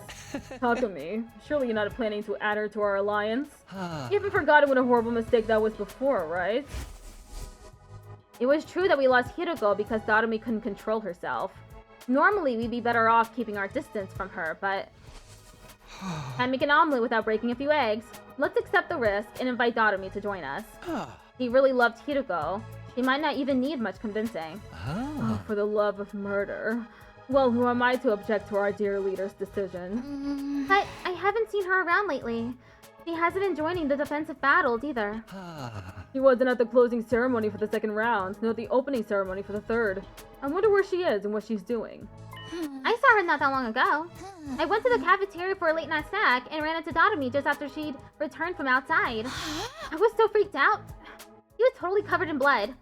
In blood? I was worried she was really hurt or something, so I called out to her, but it was all invader blood. Which means she was fighting a large enough group of invaders to end up covered in their blood. Our team needs Darumi's strength. We need to make sure we get her to join us no matter what. She's probably a night owl. I'll stop by her room at night.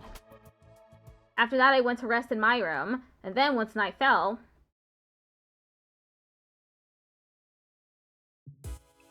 Ding dong. I rang her doorbell and waited for a bit, but Darumi never answered. I was sure she'd be back in her room by this time, but... Is she sleeping? I couldn't let that stop me. I started to furiously ring the bell over and over. Ding dong! No sign of her. If it's come to this, I reached out for Darumi's doorknob and tried to turn it. It was my last hope. And sure enough, it was unlocked. She must be inside. I'm coming in, okay, Darumi? Without waiting for her permission, I barged into her room.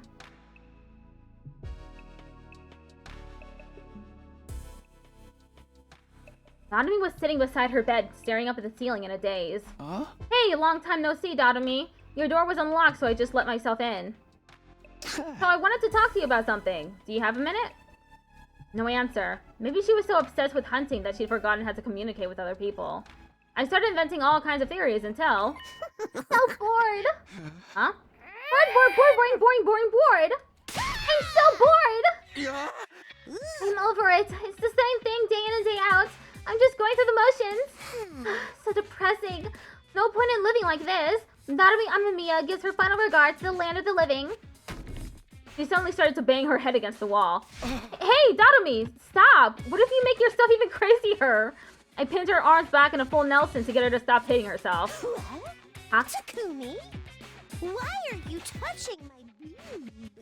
I wasn't! It just happened! Bye! Thanks for stopping by. Sleep well. What are you doing? Wait, I know. You're here to use me, violate me, and kill me. Well, go right ahead. I'd sooner die in an erotic, grotesque, miserable, glorious way than suffer with being bored and during a killing game. I don't think that's good, actually. But I'm so bored, Takumi. I don't know how to spend these empty days anymore. Empty days? But you were happier than anybody when the game started. You don't get it. The killing game genre is all about the initial impact. Once the series loses its initial momentum, it's doomed to be cancelled. You can't just keep it on life support forever. Can this stupid game just end already? I had no idea what kind of genre theory she was going on about, but in short, you want this invader hunt to end then? Then please work with us. This is my chance to recruit her. I summarized everything that had happened for her. I told her that we found an escape pod in a certain location, that it had been damaged, but we'd fully repaired it. All we needed to do was find crypto globins to fuel it, and we could escape to the artificial satellite. But at this rate, Tsubasa might die before we can escape. Tsubasa was in last place. We needed to get her some points ASAP, but we couldn't find the invaders we so desperately needed to make that happen. Please, Dotomi, if you know where the invaders are, can you take us there? If you help us, we'll let you take the escape pod with us. The location of the escape pod was our most powerful bargaining chip. If she's sick of this killing game, then this is an offer she can't refuse. Hey! I'm sick of this game. Let's work together and bring it to an end once and for... He yelled at me so loudly, I thought my heart was going to leap out of my mouth. End the game? Don't play with me. You want to take everything away from me? Hey, Naotomi? Don't play with me. Don't fucking play with me. Don't fucking play with me. This is all I have. I won't let you destroy it. Isn't that exactly the opposite of what you were just... Get out! Asshole! You want to take away the only thing that matters to me? Then die! I ran out of Dotomi's room after she screamed at me with a terrifying look in her eyes. Our desperate play to pull ourselves from the brink of destruction was a failure. Rip. I thought it might even work, too. The way that she was going on, but, Day 73.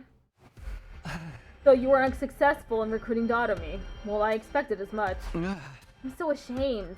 I lowered my head in a show of contrition and apologized for failing to convince Dotomi to join us. I felt like I almost had her halfway through, but she completely changes her story every 5 minutes. Dotomi is mentally unsound. There is no consistency to her emotions or lines of reasoning. That's part of her charm, but honestly, I'd rather die than be stuck on a team with her. But if she won't help us, what are we going to do? We might just have to earn points the hard way. It's not like there's no invaders out there at all. We can do this if we all work together. I guess there is still a chance we could upset the rankings the old-fashioned way. Okay, let's find these invaders one by one. We need to make sure that Tsubasa and Yugami are getting the points because... Found you! Huh? We suddenly heard an eerie voice coming from out of nowhere. Along with the voice appeared... Dotomi? Oh, found you! The jerk's trying to ruin my killing game! Dotomi, what are you saying? Get back. Something's obviously not right with her. Hey, Dotomi, what's the matter? Let's just calm down a bit. Shut up! None of you can keep your hands off the things I love! So I made up my mind. Before you can take anything from me, I'm going to take your miserable lives! Everybody, ready up. She's serious. Your deaths are just what this game needs! Can't break through the cliche and monotony without killing important characters. Die, Takumi! I'm gonna play this game forever!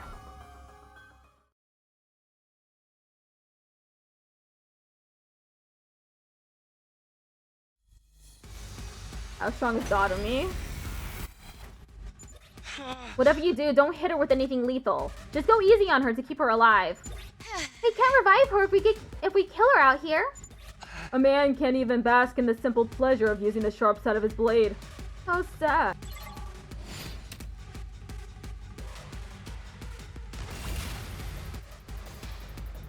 Okay. My turn.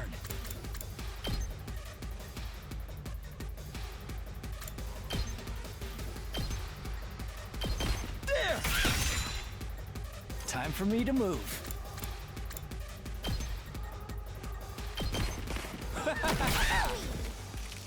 I can't wait.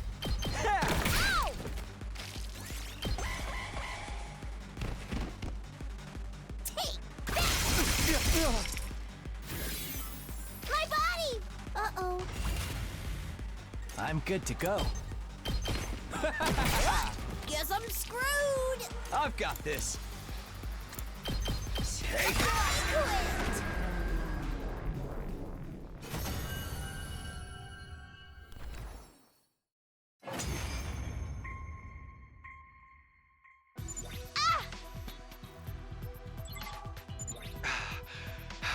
She's finally settling down. What was she even trying to do? It's not worth trying to think about. She's basically an animal right now. Hey, Takumi, what should we do with her? We can't just leave her here like this. We're just gonna have to bring her back to the school. Yugamu, do you have any rope? She might wake up on the way, so we should tie her up for now. Kinda feels like we're transporting wild game. We hauled the unconscious Dotomi back to the school and laid her down in her bed. After that, we went back out to hunt. We searched for invaders. But in the end, we hardly managed to find any. Day 74. Yesterday, we had a pretty wild setback, but today we'll get those points. Determined, we set out on our search. We couldn't afford to waste a single second. We were going to hunt those invaders, get those points, and save Tsubasa no matter. Found you! Again? Dotomi, are you here to slow us down again? This is so dumb. How did you even find us? No one was following us. Loser! Don't think you can run from me. All I need to do is follow your scent a little and I know exactly where you are. She really is like an animal. This life of cruelty must have sharpened her wild instincts. Dotomi, please calm down. We need to go find invaders. I told you, right? If we don't, Tsubasa's gonna die. And I told you, let her die. All of you should die. Then your escape plan will be ruined and the gang will be good again. And I will have everything I ever wanted. So let's do this, Takumi. We began our fight with Dotomi, just as we did yesterday.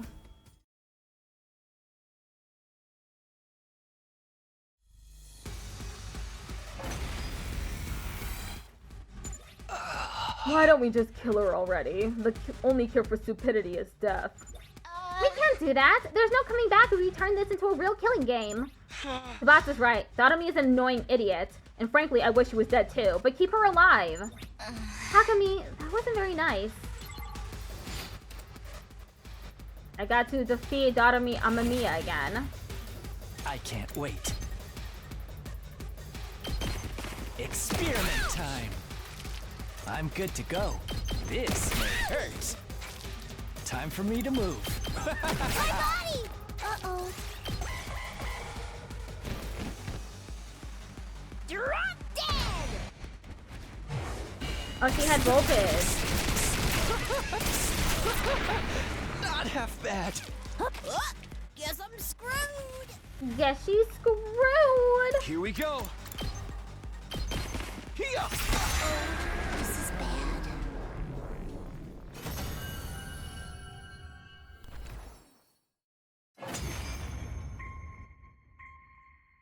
Wave 1 end.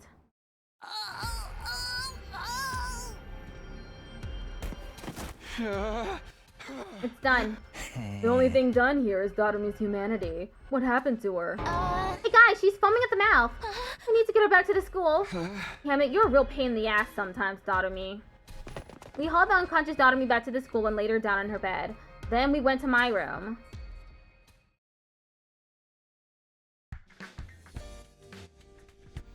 There we held an emergency meeting. We're gonna die at this rate. We can't get any points because of Dotomi. What's wrong with her? She's probably going to get in our way tomorrow, too. Sorry, it's all because I went to talk to her. No, it's not your fault. Nobody ever imagined she'd end up like this. I think she lost her mind a little after she killed Hiriko. Even if Hiriko asked for it, Dotomi had to kill someone who'd been like a sister to her. It would be hard to stay sane after going through that. We might not have any choice but to lock her up. Oh, lock her up? We should put her in one of the courtyard cages. That'll neutralize her chemo anima and she won't be able to get out without help. I mean, that's pretty. It's up for her own good. She needs to calm down and come back to her senses. Well, Takumi, are you okay with that? It would be a lie to say I was completely on board with the idea of locking up a comrade, but I guess we have no other choice. Let's lock her up. Are you sure, Takumi? I mean, what else can we do? If she keeps interrupting our hunt, someone from our alliance is going to end up dead. If that's settled, then we know what we have to do. Let's restrain her right away. Now's our chance since she's knocked out. Did we really do this? We went back to Dotomi's room, rubbing our hands, but when we got there... Dotomi's gone? The place was completely empty. Her animal senses must have detected danger. She would basically have to be a mind reader. This isn't time for jokes. We can't have someone like her on the loose. Let's go search for her. She can't be far. After that, we searched around the school, but in the end, we never found Dotomi. That's not good. Lock your doors. Day 75. Well, no sign of Dotomy. Back to the hunt, guys. Let's get those points today. Early in the morning, we used the school bus to go to hunting grounds farther out. There was no way Dotomy would attack us out here, so we could concentrate on hunting. There, invaders! Tsubasa, Yugamu, take them out one at a time! Right! My pleasure. The dying cries of the invaders echoed across the desert ruins. Thank you for letting us have them, Takumi. I'll pay you back for your kindness. No worries, Nozomi and I are fine. Nozomi and I didn't need to worry about falling into last place. It was Yugamu and Tsubasa we needed to worry about. If something didn't change, it would be one of them who... Likely Tsubasa. On to the next one! We need more! I'm not going to let Tsubasa die. She's the most important girl in the world to me. More! Everybody, we need to get our heads in the game and look for these Found you! I couldn't so much as squeak in surprise or panic. No way. All the way out here? How did Dotomy get here? How did you follow us? We used the bus. Oh, sucks for you that I'm so fast on my feet. These gams could carry me halfway across the world. Not even a roided up cheetah could outrace me. Knock this off already, Dotomy. We're in a really tight spot right now. If you keep getting in our way, we might have to stop going easy on you. Oh, please. All I've ever wanted is for us to kill each other. Let's just do it, plain and simple. Forget everything that's not death and killing. If you don't kill me now, your precious little friend will end up dead. The blood rushed to my head. I couldn't take this anymore. If it would save Tsubasa, then let's do this, Dotomy. Oh, wait, Takumi, calm down. We can't start killing each other. It might be the only option left. If we don't get rid of Dotomy, we're doomed to die. No! There was no time to hesitate after I'd made up my mind. I readied my weapon instead of opposite Dotomy. There we go! I stepped forward, ready to cross blades, and then it happened as if on cue. I didn't expect to see you out here, invader children. Who is that? As soon as I heard the voice, a chill jolted down my spine. I stopped in my tracks. I turned to face his owner and saw... What? Who are you?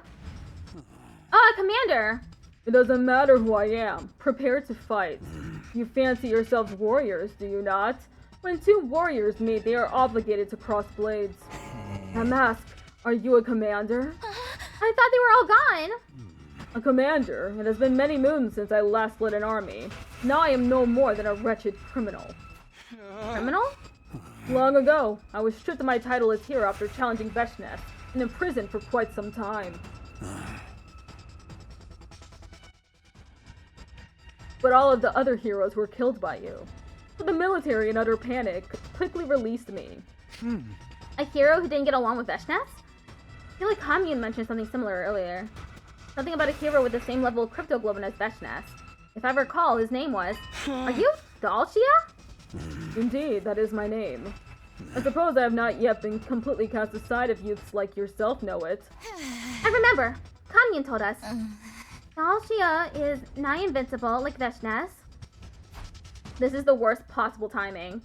Having to fight a commander out here is bad enough, but Dotomy's decided she wants to turn on us too. Are we going to be able to face off with both of them at the same time? Takumi, let's kill him! Huh? I'll dart around and cause a scene. You guys aim for a clean hit from the other direction. His defense smells high to me, so it's probably gonna have to be a really strong attack. Tsubasa, it's gonna be hard for you because of your strength, so you wait at the back. Provide covering fire. Dotomy, you're gonna fight with us? Just get ready. Right. Dotomy was so calm and rational that it was hard to believe she was ready to attack us just seconds ago. What was going on with her? I'm an old-fashioned man. I need to fight someone to understand what they're about. Show me your spirit. It is I, the paragon of warfare, Dalsha. Dalsha. Invader children, I have come.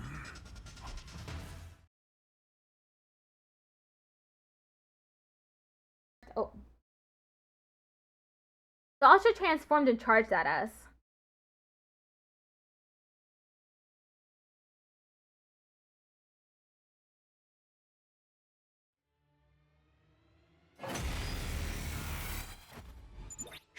We have a temporary truce with Dotomy. Let's work together and take this commander down. Is Dotomy going to fight with us? Honestly, I feel quite uneasy fighting with her. I worry she might stab me in the back. Then I'll fight from the front and you can come from behind. Keep that support coming. What should I do? Stay back. If you make a wrong move here, you'll die. Annihilate enemy boss. Ooh, you got high armor. Let's go. Let's go!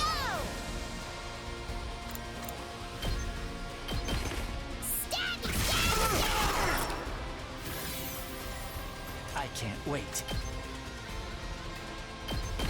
Stinks, doesn't it? I'm good to go. Yeah, Nozomi. You're good to go?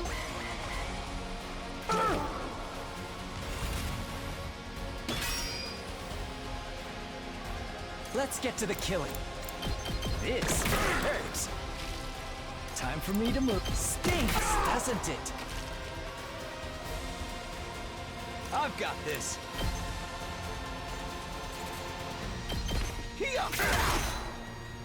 Let's get to the killing. Wave 1 end.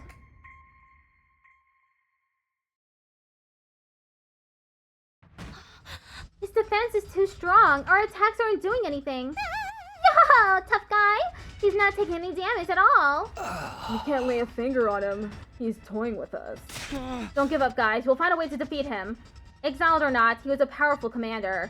Bringing him down would probably net us a colossal number of points. This is a golden opportunity. I need his points to save Tsubasa. Then... I understand. Dalsha suddenly de-transforms and returns to human form. Why do you de-transform? Your blades have told me everything. You are true warriors. I dare not kill you here with a surprise attack. We will start anew. Next time it will be at your school. You're letting us go? I will let the warriors live, but I cannot say the same for anyone else. Girl, you there. Me? Dalsha suddenly bellowed at Tsubasa.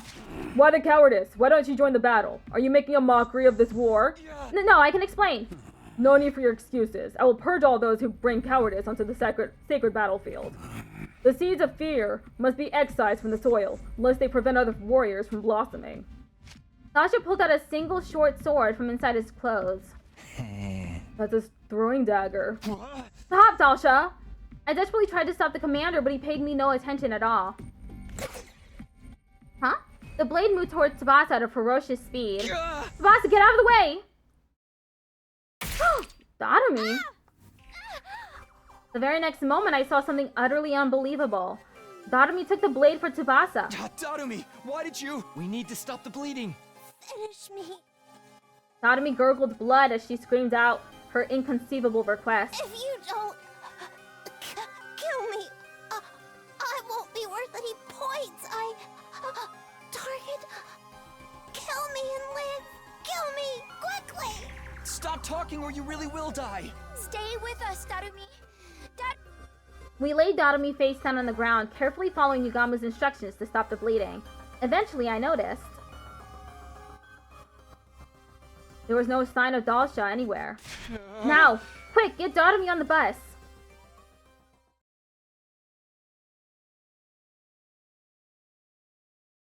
I'm gonna floor it. Hold on tight, guys. Dotomi, just hold on a bit longer. Oh. Kill me, save everybody. Dotomi, target. Dotomi's gonna be pissed when she makes it. Is she gonna be angry at herself or everyone else, or both? Even after we had her on the bus, Dotomi was still demanding we kill her in a delirious rambling. I was utterly confused. What was she trying to do? I thought she was there to kill us out of pure spite. But she worked with us to fight Dalsha, and even risked her life to protect Tsubasa. Do you want us to kill us? Do you want to kill us or help us? Seppuku? Despite Yugama's best efforts, Dotomi passed away on the bus. We just barely made it to the school in time to revive her, saving her from true death.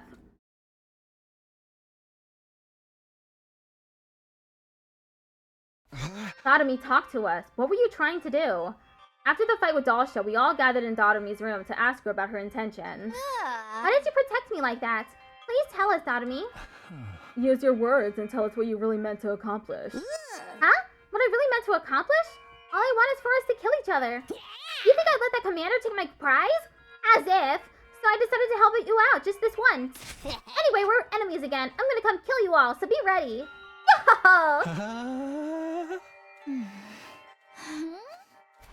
Dotomi, can we move on from this already? Come on, Dotomi. You've been following us around because you really wanted to help us, right?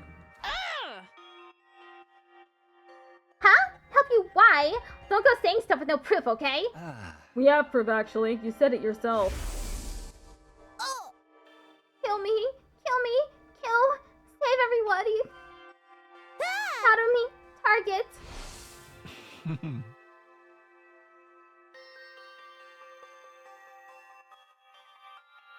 Something about you being a target, about how killing you would help us. What exactly was that all about, dear Dotomi? Oh, for the love of murder. The silent treatment. I suppose I'll share our theory then. And so Yugamu began. He elaborated on the theory we came up with during an early discussion about Dotomi's true motivations. You've held on to this first place. You've held on to first place since the invader hunt started. Ever since you took first place in the middle of the first round, you haven't slipped even once. But if we think about that rationally, that's a little odd, isn't it? Not odd at all, actually. I'm just amazing. No, it's very odd. Yugamu's little for the love of murder shtick is simultaneously funny and unfunny at the same time. I mean, you blacked out in the middle of the first round and spent 4 days out of commission, right? After absorbing Hiroko's cryptoglobin, Dotomi felt unconscious and didn't wake up for quite some time. Normally, that would result in a drastic fall in the rankings. And even at the end of the second round, you were the only one who didn't join the raid on the enemy base. You were the only one who threw away the opportunity to gain a large number of points. And yet, you still remained in first place. Are you an incredibly skilled hunter? Perhaps. But that alone doesn't explain things. So it's only natural to make some assumptions. In the early stages of the game, you hunted down a target worth an incredibly large number of points. And you've maintained the edge it gave you ever since. A target worth an incredible amount of points, which meant... Hiroko? Hiroko Shizuhara was a target of the invader hunt. And not just her either. It's likely we're all targets in this game. Dotomi must have realized this after she had to kill Hiroko during the first round. She must have realized that all of us are targets of the hunt as well. Dotomi, you were the first to notice the hidden rule of this game. That's why you attacked us outside and constantly tried to provoke us, right? You were trying to get us to kill you so we could get a ton of points.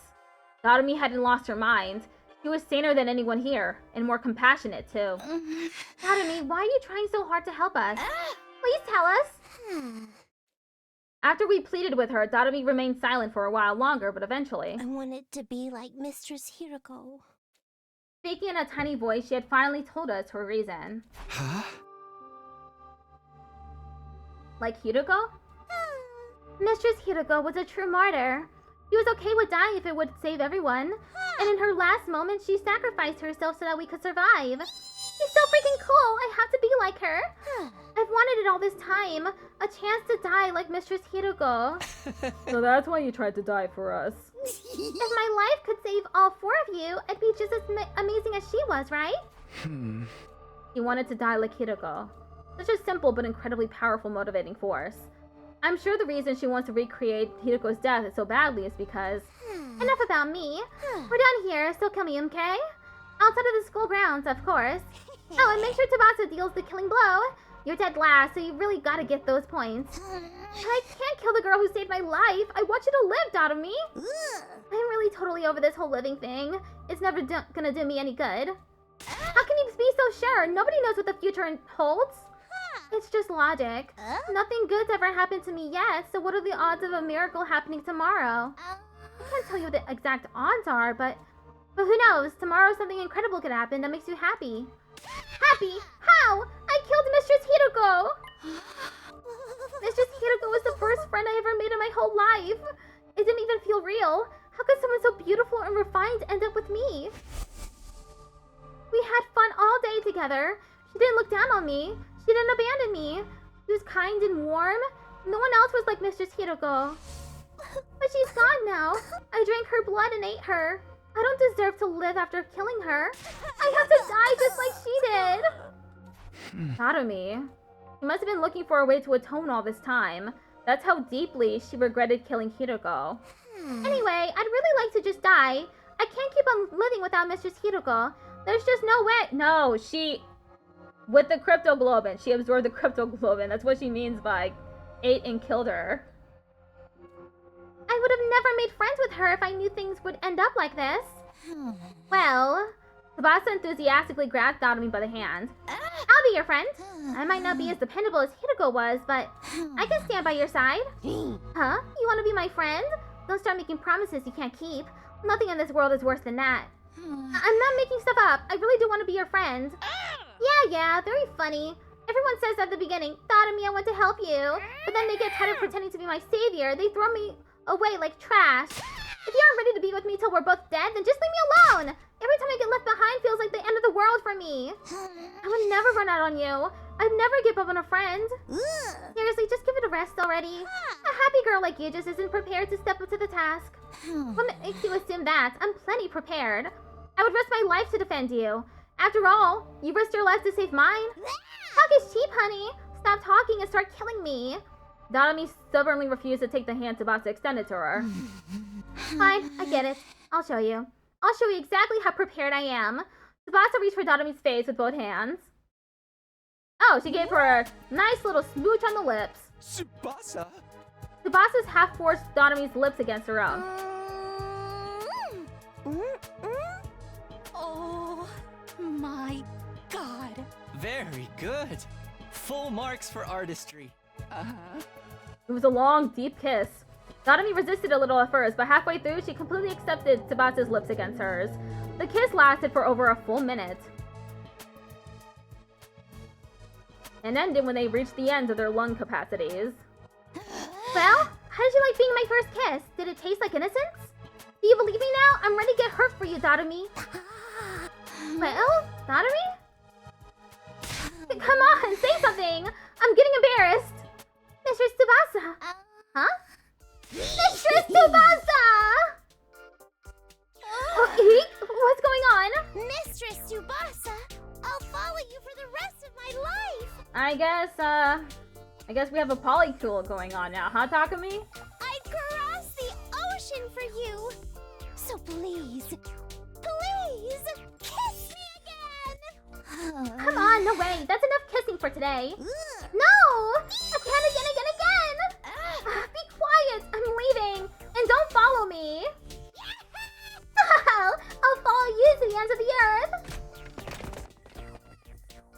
Dotomi sprinted after Tsubasa. I watched their game of chase in a speechless daze. I just couldn't keep up with all the twists. Tsubasa kissed her? Hey, Takumi. Yugamo placed a hand on my shoulder. You took so long that Dotomi beat you to getting Tsubasa's first kiss. Get the hell up. How about you and I show the girls a real kiss? I said shut up! In all honesty, I was utterly shocked by Tsubasa killing Dotomi. Well, it looks like it was good for both of them, so I guess it's fine. The real issue is... Tsubasa's still at the bottom of the ranks, so... Day 76. We got Yuri. We totally need Yaoi too, but... As the clock ticked over into the next day, I stopped at the leisure lounge on my own to check the leaderboard. Tsubasa was still dead last. If we didn't find her some points by the end of day 78, then...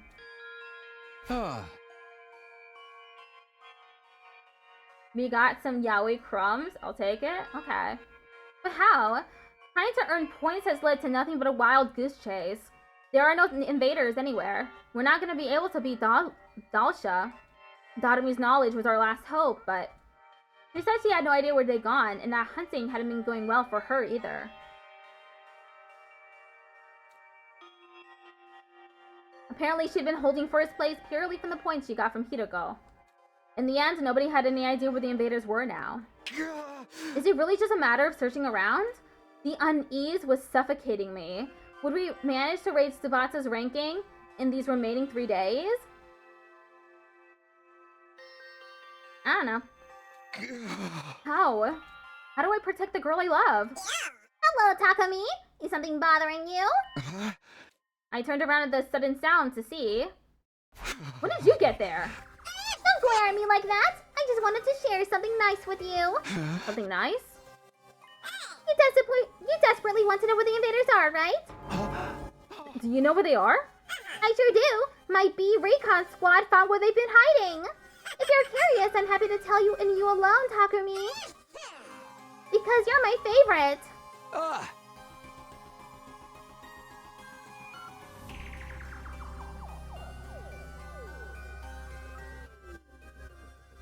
You're the sponsor of this game, right? Are you even allowed to play favorites? I don't see any rules saying the sponsor needs to remain impartial. If they really know what the invaders are, then I want to find out no matter what, but... Are you up to something? Of course I am. I'm always thinking horrible things. Okay, 1, how can you admit that so casually? 2, I don't want help from a freak like you. You're a clever boy, Takumi. You're right to think it sounds too good to be true. It's never a good idea to listen to the temptations of the devil. The devil's words will consume you like a drug. One taste and your life is ruined. And you're the devil here, so get the hell away from me. That was close. I almost considered their offer. Them? Tell me where the invaders are? An obvious trap. But you know, Takumi, I think you're going to need to trust me. What are you even saying? I mean, if you can't get the location of the invaders out of me, our last place player, Tsubasa, is going to die. Oh, that's good. Nothing is better than seeing you look so desperate. I love humans trapped between a rock and a hard place. When are a human and suddenly the voice of the devil starts to sound real nice. I shouldn't even bother with them. I knew that in my head, but I couldn't get myself to leave. If I don't find out where the invaders are, then Tsubasa. Try asking me nicely, Takumi. Ask me to tell you where they are. If you ask sincerely, I'll tell you about the best hunting spot out there. What do I do? Should I trust them just this once? It's obviously shady, but what choice do I have? No, it all sounds too easy to me. There's still a slim chance I could find them on my own. Decision time? Decision time. What's the, default decision? Is it gonna be yes or no?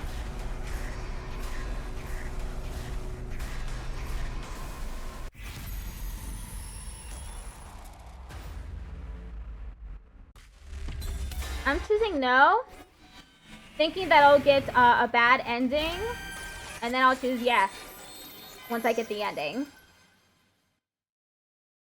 I don't need your help. I'll find more in school invaders myself. Stubborn, little Takumi.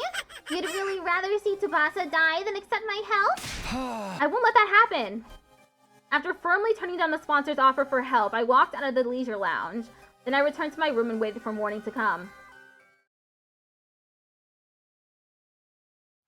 I went outside to hunt for invaders with my usual party and the newly recruited thought of me. We got on the bus and Tsubasa drove us as far out into the wilderness as she could. The abandoned hospital. An art gallery we stumbled upon.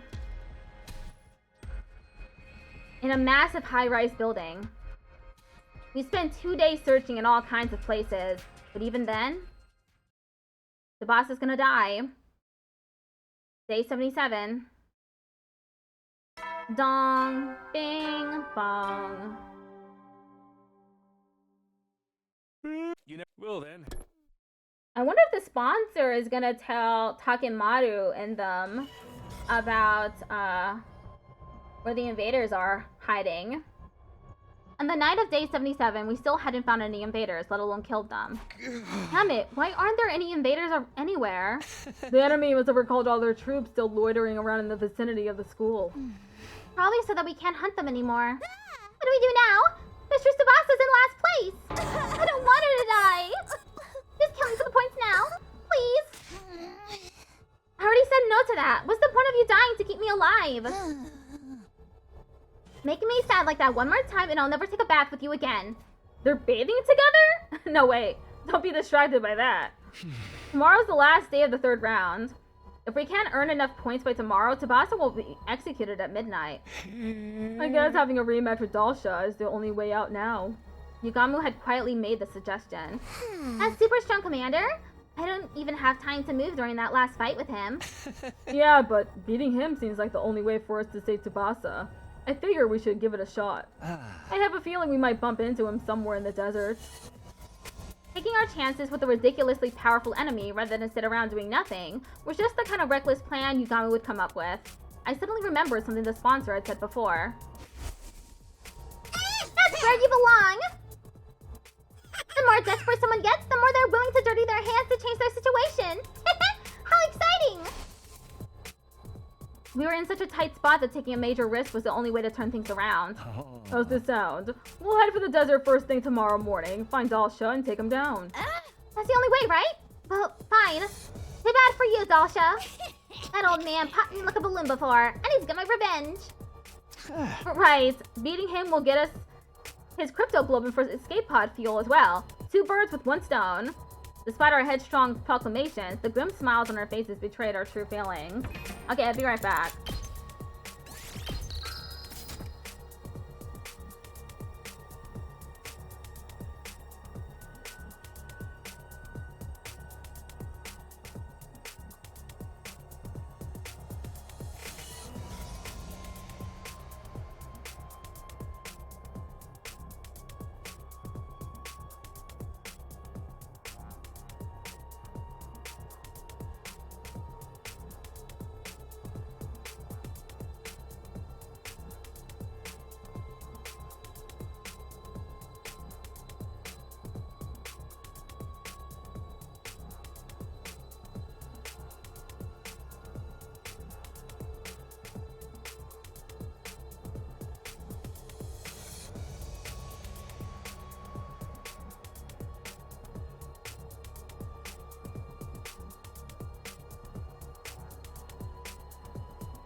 Okay, we're back.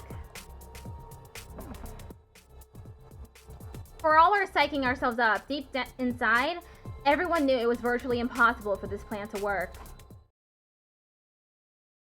Day 78. I found myself unable to sleep even as this clock ticked over from midnight into the next day. Is this really going to work? Once morning came, we would be seeking out the powerful warrior, Dalsha, for battle. Our goal was to earn enough points to pull Tsubasa out of last place. It was the only option we had. Still, we all knew how terrifyingly strong Dasha was from our last battle. None of our attacks could even scratch him back then. Isn't there another way? An easier target to earn a large amount of points from. Suddenly an image surfaced in my head. Takemaru, Ima, Kako? The faces of Takemaru and his team. Since everyone in the special defense unit were targets as well, if we killed them, Tsubasa would be safe. No, what am I even thinking? I shook my head vehemently in an attempt to shake that horrifying thought from my mind. How could I abandon my scruples like that? Am I really that desperate? Trying to solve this by killing other friends was out of the question. I'd be playing right into the sponsor's hands. Come on, think. What are our other options? Something with a high success rate that didn't involve harming our allies and ensured Tsubasa's survival. I tossed and turned in my head, thinking the problem over all through the night. There had to be a better way to save Tsubasa from certain execution. Before long, morning had arrived. Wait, that's it! As the morning sun lit up my room, a light bulb lit up in my head. I had found a way to save Tsubasa. Not just that, this method would prevent all future deaths in the game as well. I quickly went about getting things ready for my newly hatched plan. Once I was done, taking the fan out.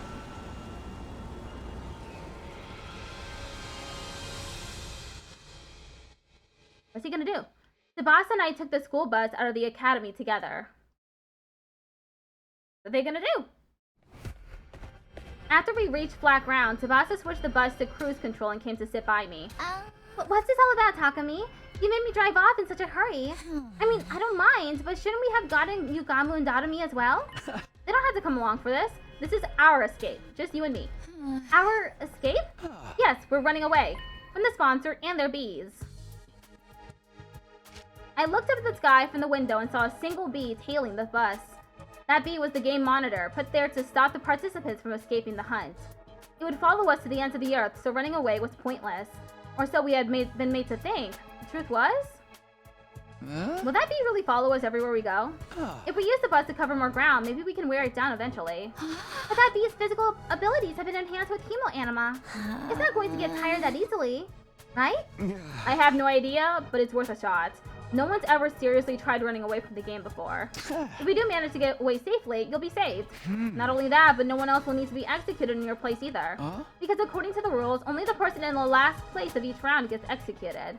If Tsubasa kept running away while she was in last place, nobody would ever be executed again. That was how the game would have to go, according to its own rules. But doesn't that mean we'll never be able to go back to the school? Yeah, but don't worry. I've stocked the bus with more than enough food, water, and fuel to last us for a long, long time. It's not the food I'm worried about. Why are you here with me? Now you can't go back either. Me? Don't sweat it. Just like that? Shouldn't you think this through a little more? What's there to think about? Tsubasa was the most important person in the world to me, so I chose to go with her. It was as simple as that. Takumi, you really are an idiot. She smiles, looking a little exasperated with me. You're so reckless. Or maybe daredevil is a better word in this case? What are you expecting? Love is blind, after all. Love? Cut it out. You sound like some sleazy pickup artist. Tsubasa ran back to the driver's seat with a bright red face. After that, we continued to drive the bus, never stopping once. Tsubasa taught me how to drive so I could take over on roads with fewer obstacles. A few hours after driving around in shifts, I looked out of the window and realized something. It's gone. It's gone. The bee that's been following us is gone. Really? It finally gave up? Yeah, but we can't assume anything yet. We should keep going, just to be sure. We kept on driving the bus for a few more hours. Eventually, it became dark outside. Yeah, but they still got the bombs in their bodies, so I think the sponsor is just gonna blow her up. I can't see in front of us at all. Are you sure we can't use the headlights? I don't think that's a good idea. Bugs are drawn to bright lights at night, aren't they? There are too many obstacles lying around here for us to use cruise control. I guess the safest option is to stop for now. Yeah. I don't see the bee anywhere. We'll stop here and rest until the sun comes back up.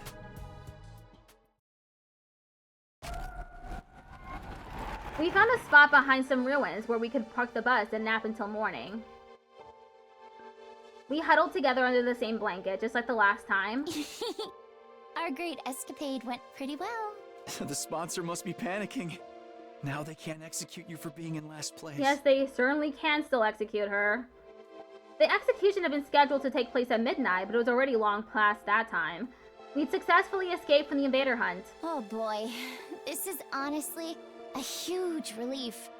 I don't think we could ever have beaten Dal Shah. I was so sure today would be my last day on Earth. I couldn't sleep a wink last night. You're so silly. I promised I wouldn't let you die, remember? I'll always be there to protect you. Tomorrow, too? Yes. And the day after, and the day after that.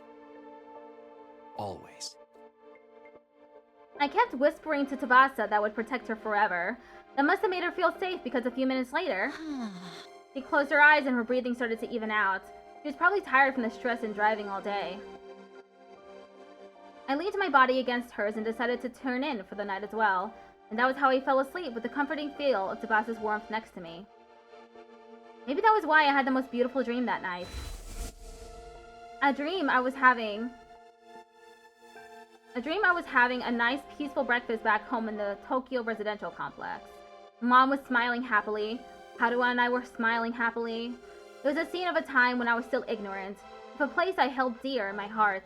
I had a burning desire to take Tsubasa there. I'd promised to do that for her before. If I showed up at home with a girl, even one who wasn't Haruha, I bet Mom would literally start jumping for joy. She'd cook enough to feed an entire village. So much Tsubasa would feel bad she couldn't eat it all. I would eat surrounded by those I loved. How I longed for that day to come. That was my dream now. I wanted to introduce Tsubasa to my family. We could make it come true. I was sure of it now that we had safely escaped from the killing game. I no longer had to live in fear that my loved ones might die.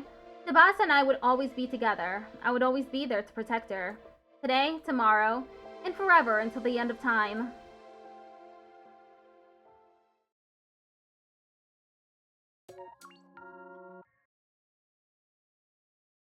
'88 Killing Game Routes, Escaping Our Fate.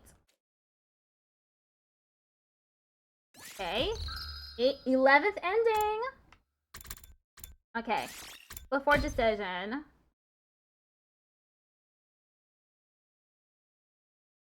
Okay, now we say yes.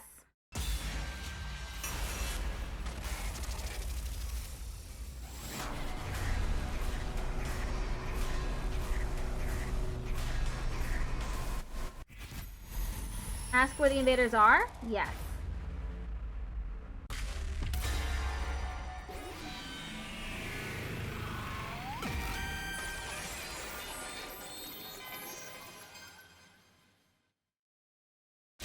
Tell me where the invaders are. I decided to trust the devil just this once.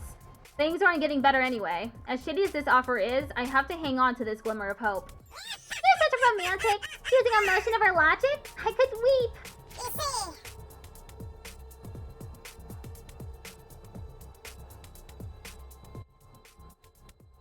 Takumi, my warrior of love, let me reward you with this map.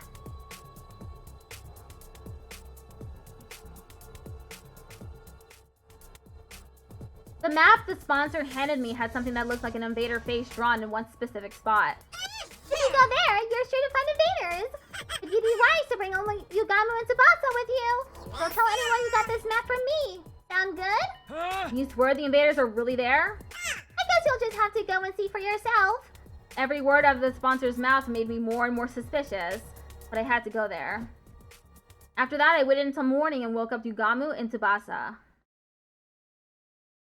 We took the school bus to the place indicated on the map. Really? We'll find invaders if we go here? Yeah, that's what the person who gave me the map said. And just who was that exactly? I can't tell you. It was part of our deal. A deal, you say? Yugamu seemed to sense what was going on, but didn't press the matter further. His back is against the wall too. Hoping against all hope, we headed for the spot marked on the map. Almost there. Strap in. The ride's gonna get bumpy. And here we are! And so, the bus arrived at the place marked on the map. When we got there... Kinda looks like a mansion. Pretty swanky, isn't it? Maybe a commander lived here. We had arrived at a lavishly decorated estate. There was no sign of any enemies near the entrance, but let's go inside. Come with me, you guys. We cautiously made our way through the mansion with bated breath. Were there really invaders here? The anxiety and anticipation made my heart beat so loudly that I could barely focus. Please let there be invaders. If we don't get some points here, Tsubasa is... I gulped. Deep inside the estate? We found what we've been looking for. There were so many invaders. Am I dreaming? I wanted to pinch my cheeks to be sure, but I didn't have a minute to waste. We had to seize this golden opportunity. Let's go, guys. Hug with everything you've got. Yeah. Right. We attacked the invaders with all our might. Yugama was capable of hunting alone and didn't need my help. But Tsubasa wasn't so good at fighting outside the school. I had to help her get those points. I hunted down the invaders just like always. Detach yourself. It's just work. Detach yourself. It's just work. Detach yourself. It's just work. I feel like we've really racked up points. Yeah, but we can't stop yet. Takemaru and the twins had gained a huge amount of points for finishing off the Squad 4 commander at the outpost. We had to keep getting points here if we want to close the gap. I decided to keep hunting without taking any time to rest. Detach yourself. It's just work. Detach yourself. It's just work. Detach yourself. It's just work. Is that all of them? Are there any more invaders? I looked around, but it had gone quiet inside the estate. Looks like we got them all. What? It's not enough. We need more points if we want to save Tsubasa. Just then, Yugama suddenly whirled around, facing the innermost part of the estate. Careful, guys. A strange presence is approaching from over there. Invaders? Similar, but something's off. Off how? The sound of their footsteps doesn't jive with what I'm sensing. These steps, they seem... Just as Yugama tilted his head in confusion, they showed themselves. Huh? I couldn't believe my eyes. What I was seeing shouldn't have been possible. No way! How? How are there humans here? I thought they all escaped to the artificial satellite. Does this mean some of them were left here on Earth? We should ask what happened.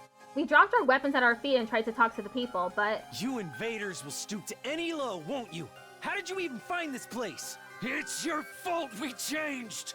I'm gonna kill you right here and now. Why are they so mad? I don't think they're in the mood to talk. The air was tense. We weren't going to be able to avoid a fight. Let's run, before they can attack. We turned for the exit so we could leave the estate. But at the very next moment... Are you sure about that? Leave now and Tsubasa will die, you know? We skidded to a halt after hearing a voice that shouldn't have been there. When we turned around, we saw... a single bee hovering in the air. It was one of the sponsors, and it somehow seemed larger than the others. Did I startle you? This bee comes equipped with a transceiver. I can speak to you remotely. Anytime, anywhere. The sponsor was speaking to us through the bee. Unfortunately, we don't have time to chat. We need to get going. Going? Why? There's so many invaders here. Don't you want to score some points? We hunted down all the invaders. All that's left are... humans. Takumi, what in the world are you talking about? Those things are clearly invaders. What? These people? Invaders? Jazz of Dell Games just redeemed Hydrate. Thank you for Hydrate, Jazz. Stop staring and come at me! Stop staring! Or we'll come whether you're ready or not! I'm gonna kill you! Gonna kill you! More precisely, they're the armature for invaders. They haven't been processed yet, so they appear more human. What the hell are you talking about? The basement of that building is one of the invader production facilities. It was gathering dust for ages, but now it's back in commission. That is to say, these armatures were brought here to mass-produce new invaders after their numbers were so thoroughly decimated. Wait. Invaders are made from people? Opinions are split on whether these armatures can be considered human. But in layman's terms, you're exactly right. What does the sponsor mean by opinions are split? Who are they split between? Who else? Is the homunculi, I think, sort of? Well, we all knew that they had to have been humans before because of the way that they were screaming. When we fought them beyond day 60. I'm just curious about what the sponsor means by opinions are split. What? And how does the sponsor even know this? Invaders are made from people. Then the SDU has been murdering people? Alright, I have one more important thing to share with you. Those armatures are worth a lot of points. These people are... Armatures are highly valuable, much more than full-fledged invaders. So whoever bravely hunts them down will be rewarded extra special bonus points. Don't be ridiculous. I don't care how many points they're worth. I'm not going to kill human beings. Neither am I. The idea of killing people? I may be a filthy assassin, but I don't kill people outside of work. Wow, you still have such righteous moral compasses. But are you sure? If you don't hunt them, Tsubasa's going to die. Tsubasa's going to die. The moment I heard those words, my body lurched with a wave of dizziness. Takumi, don't listen to them. I'm not willing to kill people for my own survival. Let's find another way. We can't stay here. Oh? There aren't any invaders left anywhere else. You really did hunt them to extinction. If you want to save your little friend, you'll have to make a choice here. Isn't that right, Takumi? So this is the real reason why the sponsor pointed me here. They wanted to force me to choose between killing human beings or letting one of my friends get killed. Are you gonna fight or not? To hell with it! Brace yourselves! We'll kamikaze you monsters! Yeah, we're soldiers. We're not scared of dying. I can't kill another person, even if they are a soldier. But...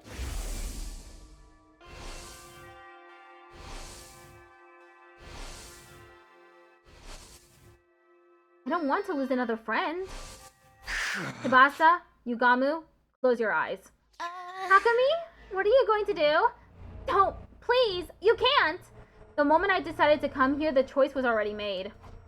I want to protect Yugamu after he stayed by my side through everything, and... I want to protect the girl I've truly come to care about. I held my sword aloft with trembling hands. That's right, Takumi! Do it! Armatures are incredibly weak. One strike from your blade and it's all over. Shut up. I'm not doing this because you convinced me. I'm doing this of my own free will. To save Tsubasa's life. No! Takumi, don't! Stop, Takumi! I have to summon the evil inside of me. Just this once, I need to channel Eito Aotsuki. Inside my body, I carry the will of the person who so despised humanity. I'll take this sword and... No! I brought it down swiftly. Did he just kill Tsubasa? Day 77. Ugh, I can't. No matter how hard I try, I can't forget. I killed human beings. I've committed an unforgivable crime. Unable to confront what I'd done, I was hiding from reality under the covers in my bed. How could I? Who were those people? What were they doing there? Why were they so hostile toward us even though they were human just like us? Why are there still so people on Earth? I thought they all evacuated to the satellite. Nothing makes any sense. Nobody who knows the truth even tried to tell us what's going on here. But one thing's for certain, those people, I killed them. I can still feel the weight of my sin in my palms. That was all that mattered. Enough of this. I don't want to think anymore.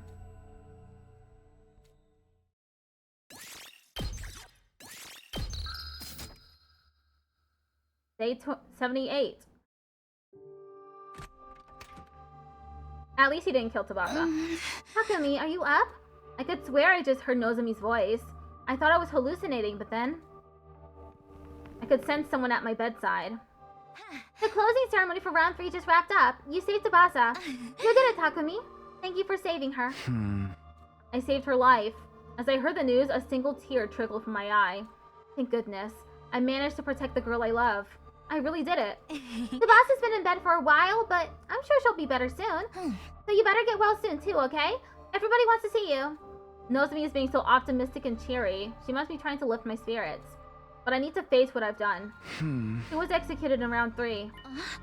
Nozomi flinched after I asked in a strained voice. It was Takemaru. I guess he gave all the invaders he found over to the twins. So he ended up in last place. I see. That's a real Takemaru way to go out. He was always putting his friends first. He must be cursing me from the other side. He hated me so much, and I ended up forcing him into last place. No, just before he was executed, he suddenly got so calm. He said he wanted to tell you he was sorry. Sorry? To me? He gave me a letter. I'll read it to you. Takumi, I'm sorry for all the horrible shit I did to you. I just hated you so damn much. But when I thought about it with a cool head, I couldn't even remember why I felt that way about you. Maybe I was using my hatred for you to avoid confronting reality. Sorry I made you my scapegoat. I'm the only one to blame for everything. You don't gotta forgive me, but you gotta forgive Ima and Kako. Adios. That's the end of his message. Takemaru. Takemaru. He was such a good guy. I always knew that since we'd already survived 100 days together once, but why did things have to end up this way this time? Takemaru. Takemaru. Takemaru. Takemaru. And he's screaming. Nozomi ran her hand reassuringly over my back as I screamed my throat hoarse.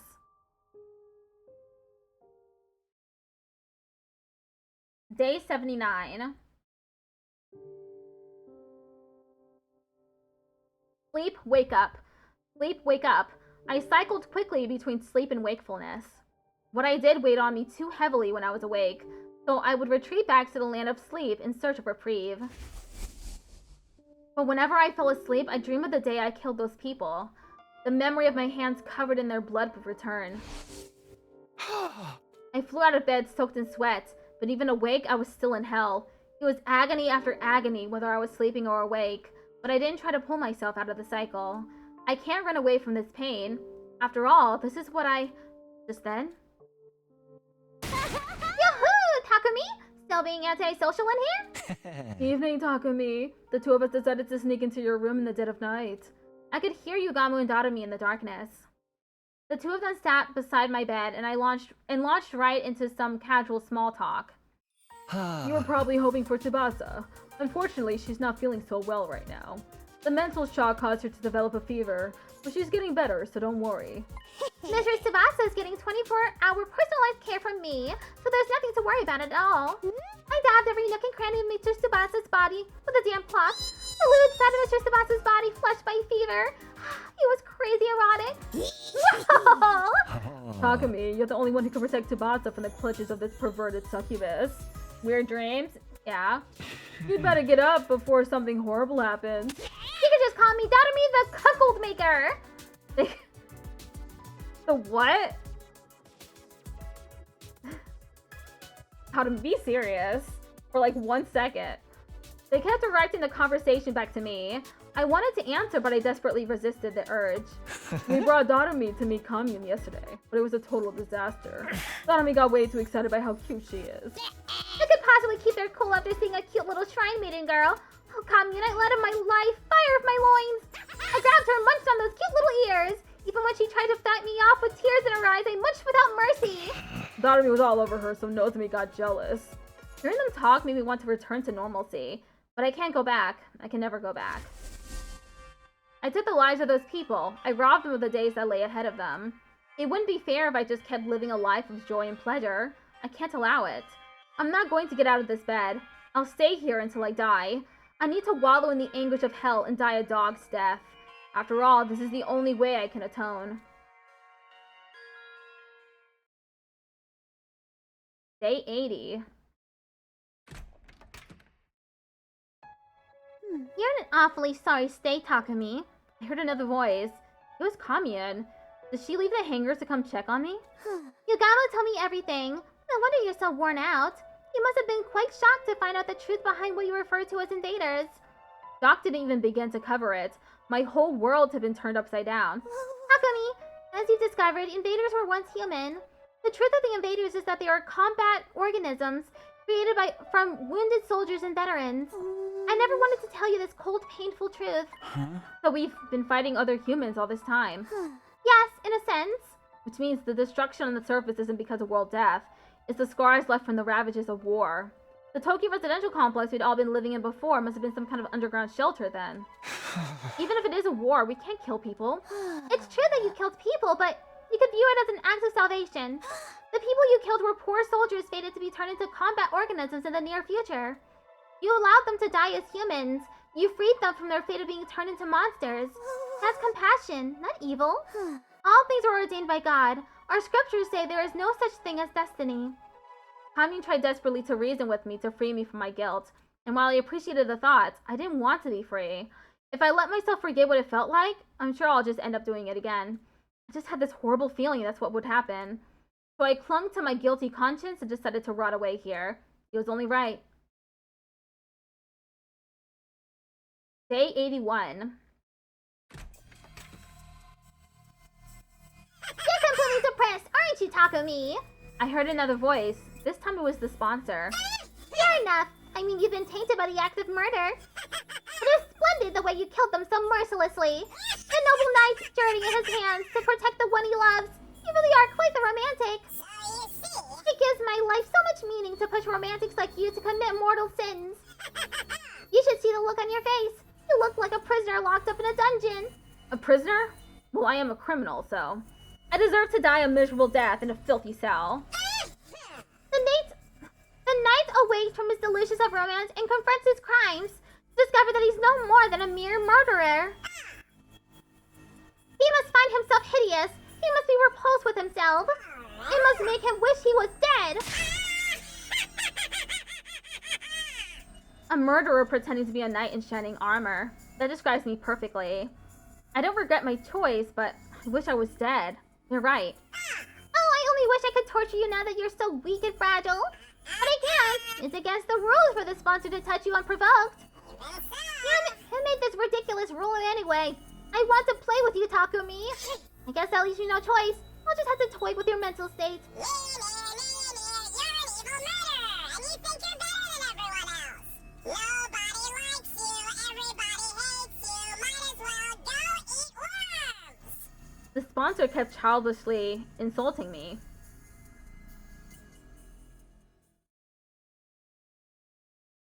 Day 82.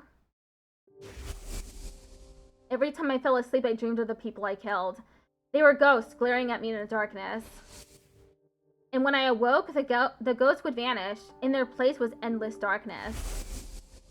I'd go back to sleep and the ghosts would hover in the air once more. I'd wake up and they'd disappear. Every day repeated itself. Gradually, I started to be unable to discern if I was dead or alive. Oh, maybe the night I killed them, I died with them. Takumi? I was on the verge of tears the moment I heard her voice. I wanted to leap out of bed and cling to her. It took everything in me not to act on that impulse. I'm sorry I wasn't here sooner. I've been in bed all this time too. I'm sorry. You're in so much pain. And you shouldn't be. I'm sorry you had to do something like that because of me. I could clearly hear the sound of Tsubasa's tears hitting the floor. Huh? It's okay. I'm the one who did it. And when someone does something wrong, they need to suffer for it. No, you didn't do anything wrong, Takumi. The ones we really should be blaming are the people who put us in this horrible situation to begin with. We just got dragged here all of a sudden and forced to fight these enemies we didn't know anything about. And then this killing game started. It's all so confusing. You didn't do anything wrong. 2 teardrops fell onto my cheek. The girl I love is crying. I want to comfort her, but I can't touch her. My hands are too dirty. No, Tsubasa. There's no point trying to rationalize it. I can't run away from what I did. My hands tell the story. They're covered in blood. Blood that will never wash away. It wasn't about words or reason. My hands give it away. They branded me as a criminal. Don't worry about me anymore. I'm evil. I don't belong with you guys. I wanted to get Tsubasa as far away from me as soon as possible. I didn't want to sully her with all the sin and death I brought with me. But she never made any attempt to leave my side. Fine. If you think you're a criminal, so be it. Takumi the criminal. I'm fine with this new label of yours, so at least hear what I have to say about our future. Our future? I talked to Yugamu and Dotami earlier. We're never going to be able to go back to how it was before. Yugamu made Kyoshika drink poison. Dotami killed Hiroko. Even if we tried to live like normal in the complex, I think we'd suffer trying to readjust to peaceful lives. She's right. We've strayed a long way from the lives we used to live. I couldn't face mom or dad. I couldn't go back to that life. Not that I even plan on trying. Pretty sad for Takumi. But Tsubasa, you're still clean. You can still go back. Listen to me, Takumi. We'll live together as roommates when we get to the artificial satellite. Roommates? We'll rent out some cheap little detached home, and all 4 of us criminals can live together in poverty. It might be hard for us to reintegrate into society when we get back from the war, but at least when we go home, we'll have the friends who went through it with us. I'm sure we can overcome anything as long as we are together. Tsubasa's voice was lively as she describes our future together. We'll get part-time jobs so we can afford food and pay the bills. I need to start researching some cheap but tasty recipes right away. Oh, and we should get some cheap appliances from secondhand shops. Even total junk is no problem because I can fix it. Tsubasa, what do you... We'll be busy on weekdays, so we might not even get to see each other. But we can make up for it by making sure we take weekends off together. We can rent some cheap DVDs and have an all-day watch party. That very moment, I could clearly envision the life Tsubasa was describing. It was so vivid, almost like I could reach out and grab it. I bet Dadumi won't want to watch anything except B-grade horror movies. She and Yugamu will love it. We're gonna feel left out, but we'll still watch all of them to the end. Doesn't take much to convince us, huh? After we're done, we'll all clean up the popcorn Dadumi threw all over the place. We'll all sigh and laugh as we sweep. You'll say, "You made us waste our day off watching these garbage movies." And I'll say, "But I kind of enjoyed it." An overwhelming feeling welled up as I played out the scene in my head. This feeling rising up inside of me. It was longing. I wanted this future. I wanted it so bad it hurt. No, no, no, no. I can't start dreaming about the future. I can't let myself have a future after taking so many lives. It's not right. Hello, Ticked Off Patrick. Go away, go away. I frantically repeated these words in my head. Demons aren't allowed to dream about happy endings. There was a warm sensation on my lips. Tsubasa's lips rested neatly atop mine. Her breath, her warmth, her hopes, her life. I felt all of it in my soul. I just took half of your sins, Takumi. Guess that makes me a criminal too. Tsubasa rizzing both Takumi and Tatami. And in exchange, I gave you half of my life. The moment I heard those words, I truly felt like I'd been reborn. There was a faint warmth in my chest. It's okay. You can make things right. I know you're a kind person, Takumi. So please, make my dream come true. Let's all be roommates. After giving me another kiss on the cheek, she suddenly jolted back. Oh no, I did it again! Hakemaru. I kissed 2 people practically back to back. Am I just easy? Anyway, Takumi, get well soon. I'm out of here. Tsubasa rushed out the door. The sound of her briskly shutting it behind her echoed in the room. The moment I heard that sound...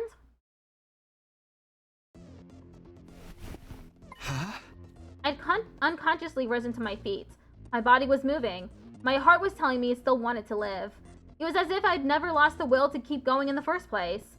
I felt almost as if I wasn't myself. Right, I guess I'm half Tsubasa now.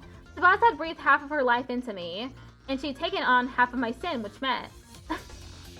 yeah, Sleeping Beauty. Tsubasa. Let's do this.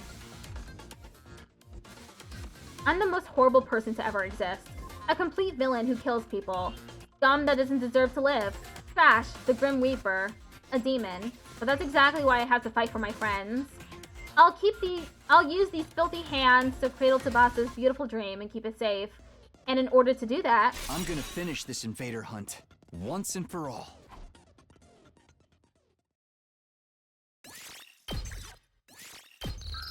Day 83.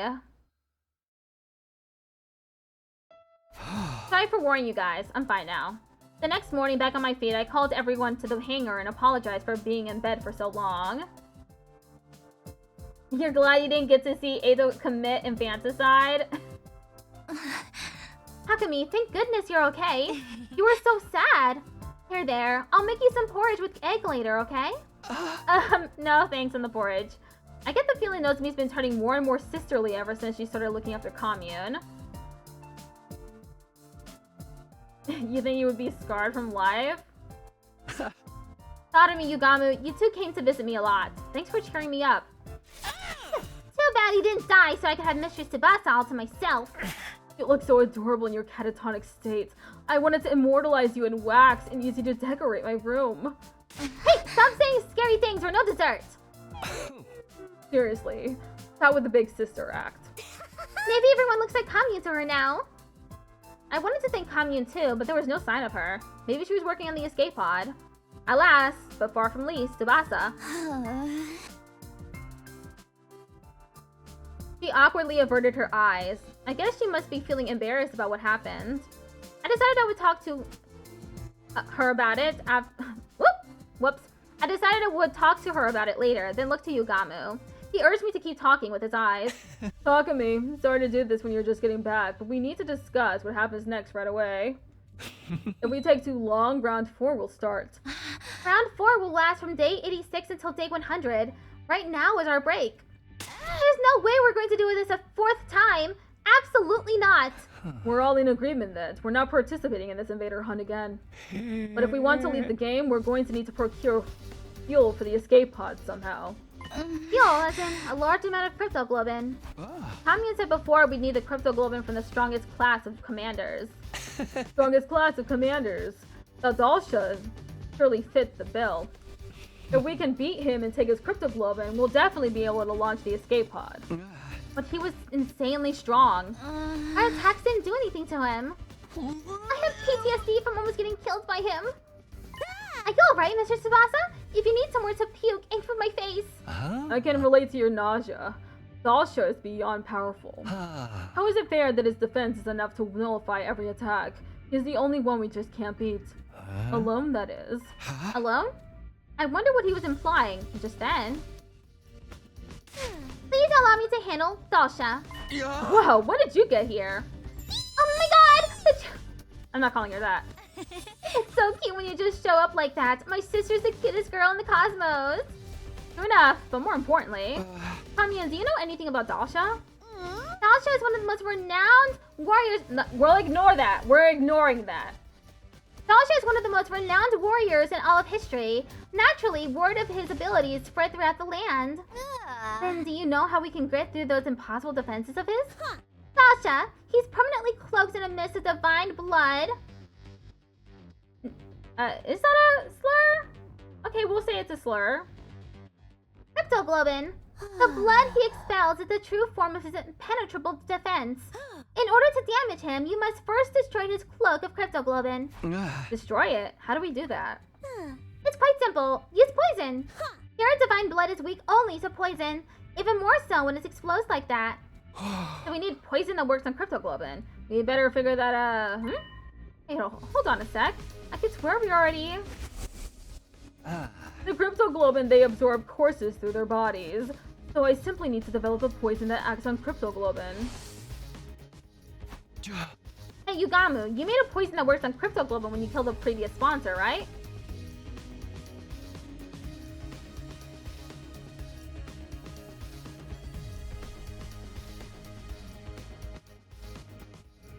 Okay, thanks for the alert.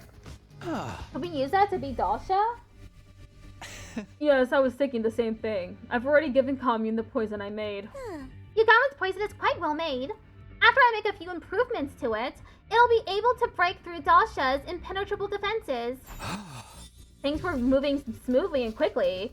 If we keep this momentum going, we'll be able to take down Dalsha and get his cryptoglobin. But don't celebrate just yet. We have another foe who's a far bigger nuisance. Let me guess. The sponsor. I can't get a read on them at all. It's highly likely that they'll insert themselves in our battle with Dalsha. They might even have a more evil trick in store for us. Knowing them, they definitely do. Maybe we should take out the sponsor first? I want to kill Dalsha first. If we keep letting Grandpa wandering around outside the old folks' home, it's not gonna be pretty.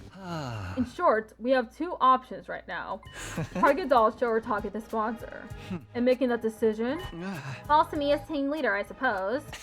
it so pains me to force you to make a decision while you're convalescing. But I would prefer it if our leader chose our course of action. Whatever you choose, we'll see it through to the end. Do we take care of Doll Show as soon as possible, or do we take out the sponsor first? If we get Doll Show's crypto globin, we can escape, but it's entirely possible the sponsor will throw something at us to stop us. Maybe we should start with the sponsor then? I really would rather avoid a direct confrontation with them. We already know how to deal with Doll Show, but we don't even know who or what the sponsor really is. Doll Show or the sponsor? I had to make a choice. What am I going to do here? We're being given another choice, huh? Which one do I think is not going to pan out first? Doll Show or the sponsor? I think we'll fail with the sponsor, so I'll go for this first, just to get another ending.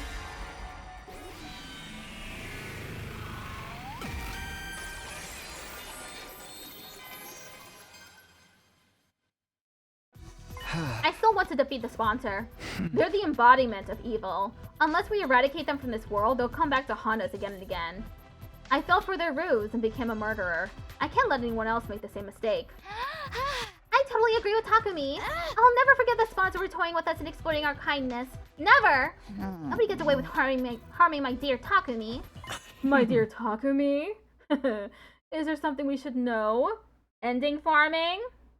Yeah, I guess that's how you would describe that. That was a joke! Just a joke! There's nothing going on between Takumi and me. Nothing at all. Right? Right, Takumi? Oh yeah. Absolutely nothing. Nothing. Like, not even a teensy little thing. Cross your hearts and hope to die. What sort of a follow-up question is that? I already said it was nothing. Although, I mean, if we're getting technical, there is this one thing. Why are you telling them about that? It just slipped out. Oh, heavens die, you dumb normies! Only Takumi, though! What is happening? Why are Tsubasa and Takumi fighting all of a sudden? This is more of an expression of love. You'll understand when you're older. Stop it. We have better things to do than tease me right now. I think we should be talking about this even more. We all want to see you happy, Takumi. What? See me happy? You've been suffering all this time because you took on the toughest role among us. So when we see you happy, it gives us a sense of relief. Basically, we wish for your happiness as much as you wish for ours. You do it for every game that has choices? This game has 100 endings. So I'm just choosing the ones that will take the least amount of time. That way I get the most endings out during each stream that I can. Basically, we wish for your happiness as much as you wish for ours. Didn't you know? You were heartbroken for all those days because you were out of commission. We'll fight the sponsor for daring to inflict so much pain on you just for kicks. Because making you happy is the only reason we're even fighting. In that moment, I knew in my heart that we could beat the sponsor. With friends like this behind me, I could overcome any cunning or intrigue the sponsor threw at me. This time we'll succeed. The sponsor is going down. We all exchanged glances and nodded. I vowed to myself that we would defeat the sponsor. You would spend hours playing just to see them all? Yeah, same. But I like to give myself just 3.5 hours to play each game. Maybe 4, depending on whether I feel ready or not to stop. Because I go through games pretty quick. And this helps to stop that from happening. I vowed to myself that we would defeat the sponsor. Okay, now we need to firm up our strategy. If you'll all kindly accompany me to the biolab. Why the biolab? There's something I need to show everyone. Something critical to our plan into beating the sponsor. Yugamu led us all to the biolab.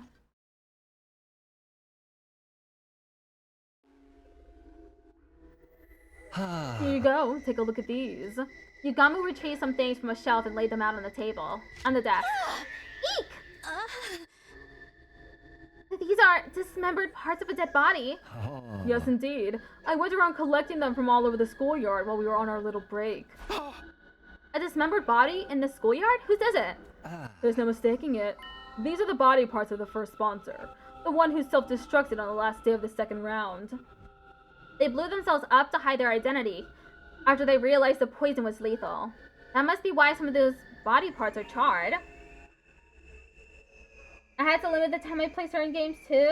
Ah, just like me, a kindred spirit. Anyway, I now analyzed these assorted remains the other day, and I discovered something very intriguing. This body had already been dead for several years. Years? But the sponsor only self-destructed 20 or so days ago. I was surprised too. I convinced myself I must have made a mistake. So I checked again and again, but the result was always the same. Every corpse had been dead for at least a few months, sometimes years. So my final conclusion was this. The sponsor's true identity was a dead body. A dead body? You mean they were a zombie? Think about it. Doesn't it make a lot of what we knew about them make sense? They didn't need to eat or sleep. They kept coming back even when we killed them. That's like the textbook definition of zombie. I don't know. It sounds too outrageous to me. You think it's impossible, right?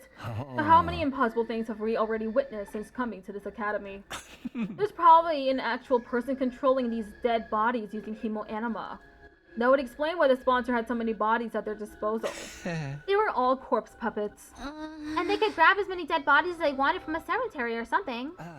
That's what the first sponsor really was, an army of dead bodies. This idea could also explain why they organized the invader hunt in the first place. What do you mean? By making us slaughter invaders by the dozens, the sponsor would get their prime pick of dead bodies. Then they could create as many spares as they wanted. They were powering themselves up by making us create dead bodies for them? Exactly. To the sponsor, we're just corpse-churning contractors. That's why the rules of the hunt are fairly lenient toward the players. It was set up in such a way to ensure the sponsor wouldn't lose too many of their contractors all at once. Only executing one player per round did seem kind of half-assed to me. And the duration of each round suddenly went up to 15 days, slowing down the pace of the executions. The points distribution system was to help us stay alive for longer as well. Because of that, we were able to hunt together in teams. Also that we could create as many dead bodies as possible.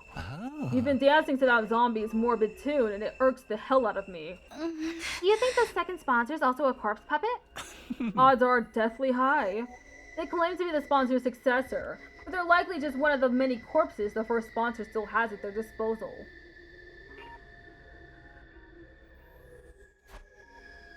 This is mind-boggling. The sponsor's been using us all this time? To create dead bodies that they then turn into zombies? Oh wait. A blood-curdling possibility suddenly flashed across my mind. If the sponsor can control dead bodies, Yugamu, if the sponsor's ability is to control corpses, could they use our friends' bodies as well? What if they raid Kyoshika's grave or steal Kurata's body? Gaku and Eito's bodies are in danger as well. We've left them in the morgue. The sponsor could have easily stolen them from under our noses. But that's just inhuman! Using the bodies even after they've died! Let's go check the graves and morgue immediately. We need to make sure the bodies are all accounted for. We all turned at once and started to dash out of the lab when... Whoa, chill out, guys. Yugamu stopped us, his arms outstretched across the doorway. I've already secured our friends' remains. Secured them? Where?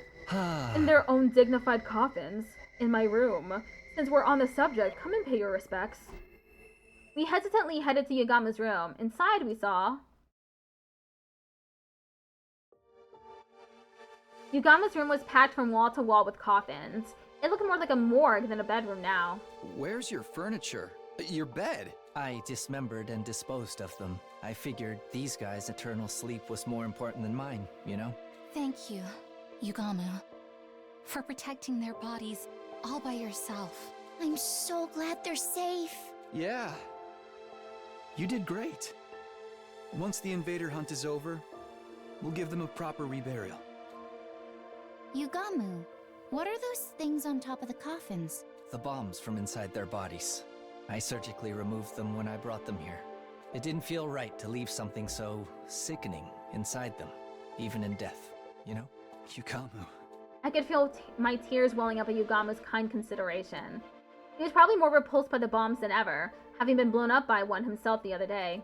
We all stood there before the coffins to pay our respects before leaving Yugamu's room. Oh, what a great guy he is. He's still creepy, but he is a good person. The moment we stepped out of Yugama's room onto the rooftop, we heard an unexpected voice. Hey, do you guys have a minute? Long time no see, everyone. Ima and Kako.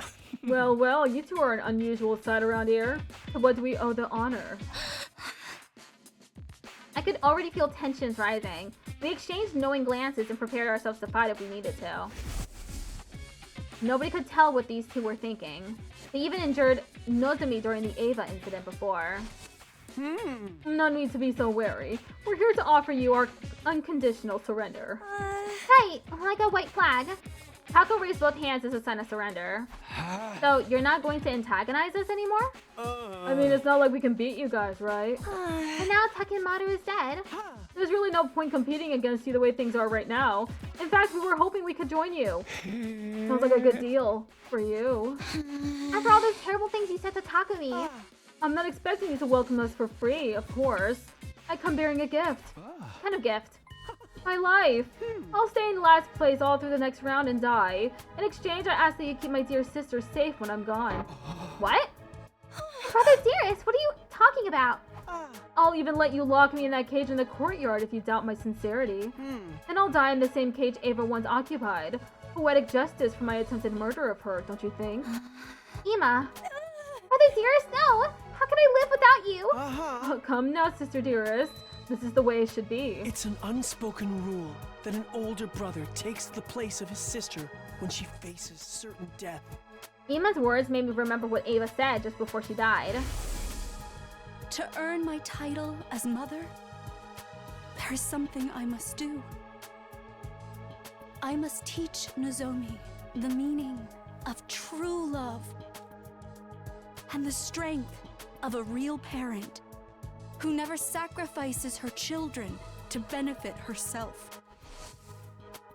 A loving heart that moves someone to give their life to protect another, completely contrary to what the killing game stood for. And that was why. It's fine, you can both join our team. Really? Yeah, Takemaru asked me to forgive you two anyway. I'm so grateful, Mr. Suino. I will die as promised, so please take care of my dear— On one condition. Ima, you're prohibited from dying. You need to survive too. What? Hold on, Mr. Suino. If I survive, someone else has to die. No, nobody has to die. We're going to put an end to this game. Don't worry, as long as we remain united, the sponsor will be no match for us. Seems like someone's developed a killer new attitude since we saw him last, but that's how our leader should be. I feel like we're letting these two off too easy, but I'm good if Takumi is. Ima, Kako, let's put our past behind us and work together for the future. Gross! I usually can't stand cringy stuff like this, but I'll let this one slide. It'll be a change from all that awkwardness at least. To be fair to the others, we all fell for the sponsor's ploy to divide and conquer. Now we're finally united as one again. The pride of the Special Defense Unit is at stake. Let's take that sponsor down. Our newfound unity made us all the more determined to fight against our enemy. We'd carry on the will of those who had passed before us and do what needed to be done. Day 84. Dong, bing, bong. Get preppy, ready to get... Alright, let's get this meeting started. Needless to say, we're here to discuss how to bring down the sponsor once and for all. I shot Yugamu a glance and he took over. Welcome back! Ima and Kako have joined the team. To beat the sponsor, we'll first have to deal with the 3 deadly weapons they wield. First of all, their suit. As you all know by now, it has the ability to negate hemo-anima-based attacks. None of our superhuman attacks will even scratch it. Technology that nullifies the power of divine blood? The defender must be a real wizard. But it's crazy weak against physical attacks. Anyone can destroy it with a regular weapon. Ad starts in 1 minute. Because if I snooze, then I'll keep snoozing it, but... I'll add some more minutes to the clock.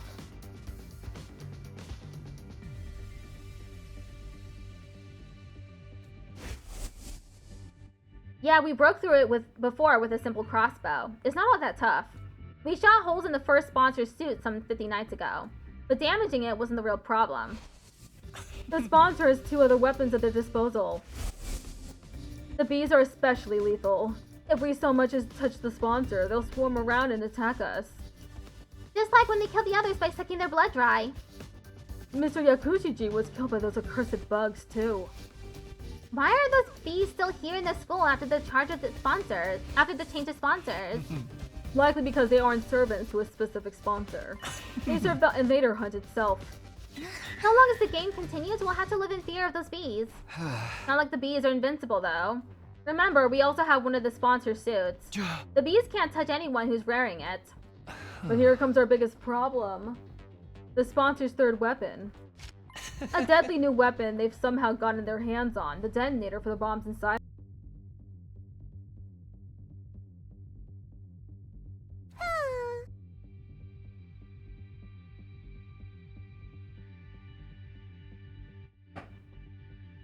Sorry, give me a second. Nah, I muted it.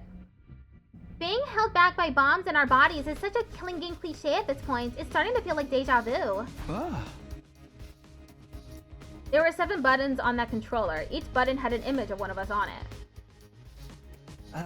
They probably did that so they wouldn't accidentally press the wrong button in the heat of the moment. It ensures the right person gets taken out before they attack the sponsor. This third weapon's maybe the worst of all. With that around, we can't even get close. Hey, I know. What if I attack the sponsor while wearing the suit? Nozomi, what is this nonsense? Are you still trying to die? No, this isn't a suicide mission. In fact, I think the odds are in my favor. Think about it. There's no one better than me to do the job because I don't have a bomb in my body. Alright, you're not an official member, so... Nozomi came to the academy of her own free will. She basically snuck in without even the people in charge noticing. Unlike us, she hadn't had a bomb implanted in her while she was unconscious. Even so, was it a good idea to put Nozomi in such great danger? Even if we did beat the sponsor by risking her life.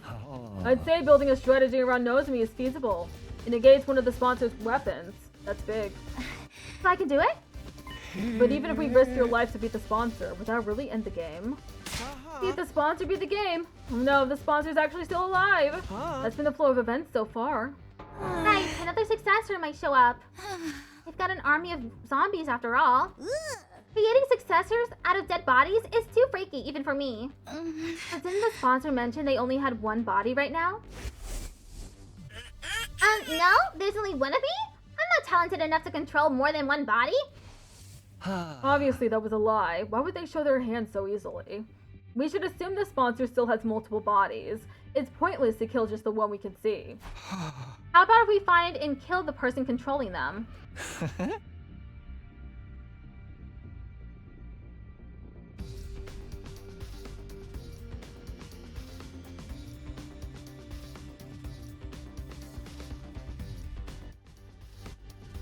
There being one person in control was just a theory.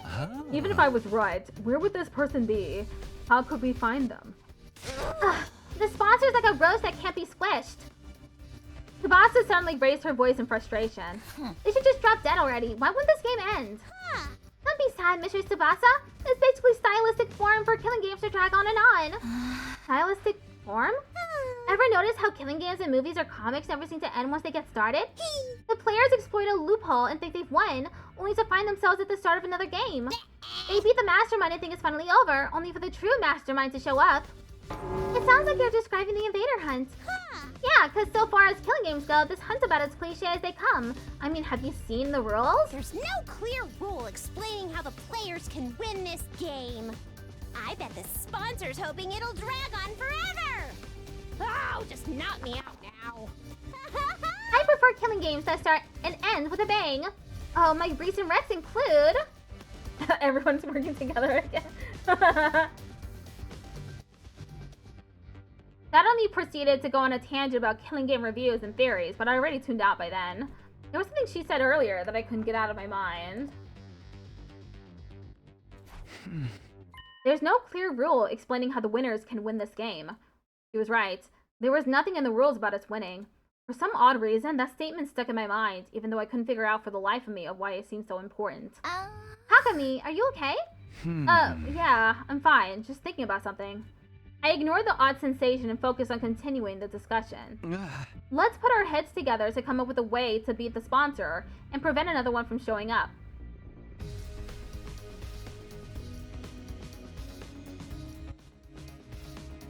They've already won? What do you mean? We talked over different ideas right until nighttime, but still couldn't come up with anything viable. Dong, bing, bong. The winners can— did I say that? Oh. You never will. I just missaid something. Our break time ends tomorrow. The 4th round would start in 2 days. I didn't want to play this game anymore. I've been hoping we could take out the sponsor before it started, but getting flustered now solves nothing. I should just go to bed.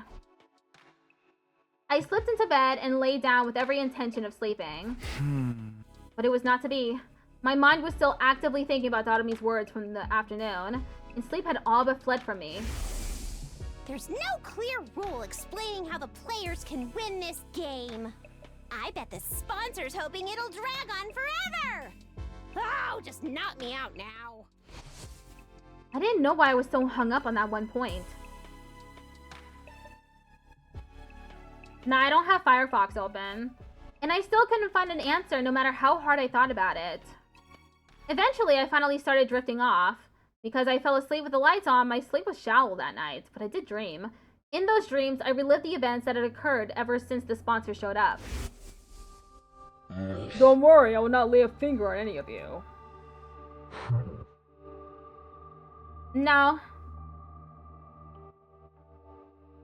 I only get one more snooze, and sometimes they don't give me any snoozes. The next day.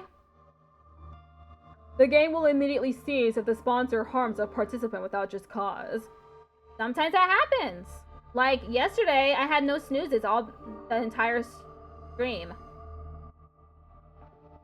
The game will immediately cease if the sponsor harms a participant without just cause. The game will immediately cease if the sponsor harms a participant without just cause. The forceful ending of the game was the one thing that could be construed as player victory. Maybe that was why I got so hung up on what Dotomi said. Because a player victory condition actually did exist. The next scene to flash across my mind was Yugamu being blown up by the second sponsor. The invader hunt didn't end then, even though they'd murdered a player.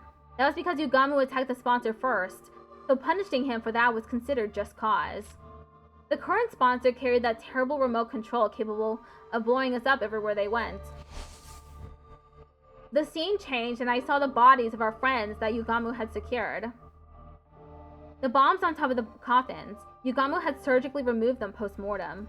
He was blown up by one himself. He must have abhorred their very existence. This terrifying weapon was tucked away in the bodies of all my friends.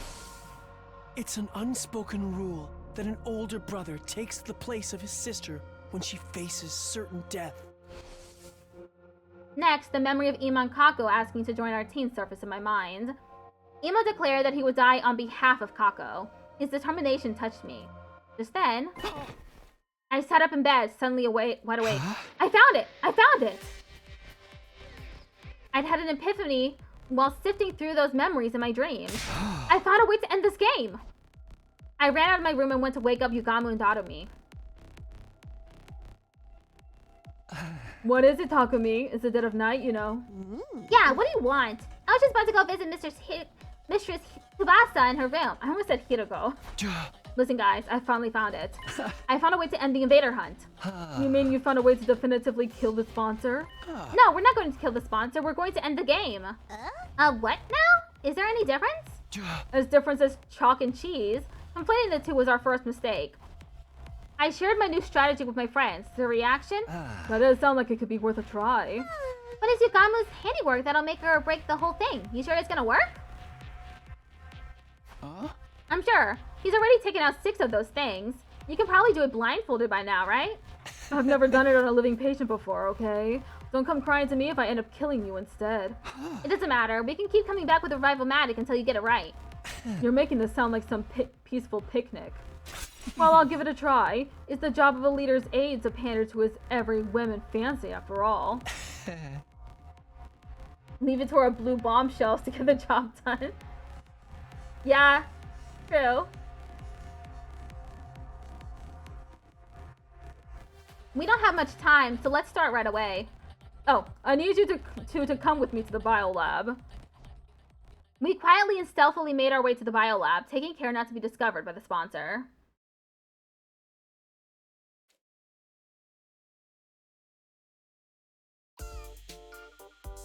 Oh. He has some quirky music playing right now, and he's just telling them to take off their clothes, so...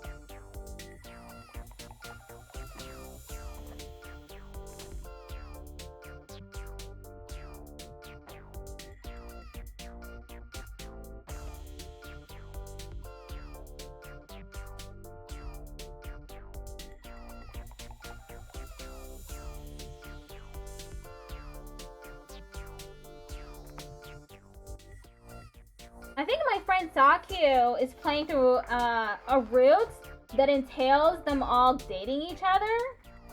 It might just be the girls, though.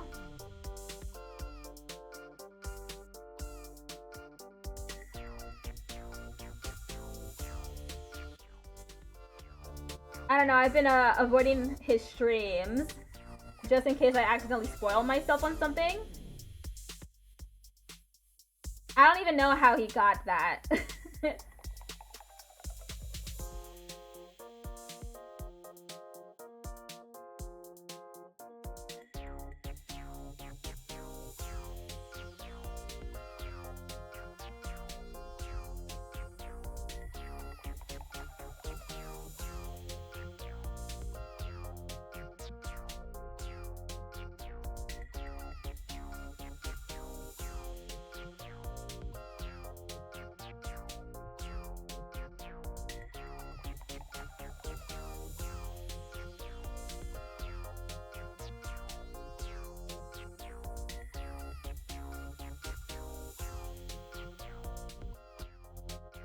This game, because of the different endings, it goes to different genres, I think.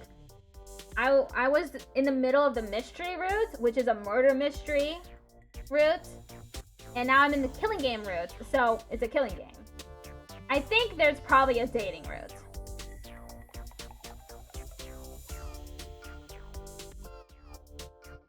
Just because I've seen some things from the going live post that my friend posts before he goes live, and it seemed like he was dating them, so.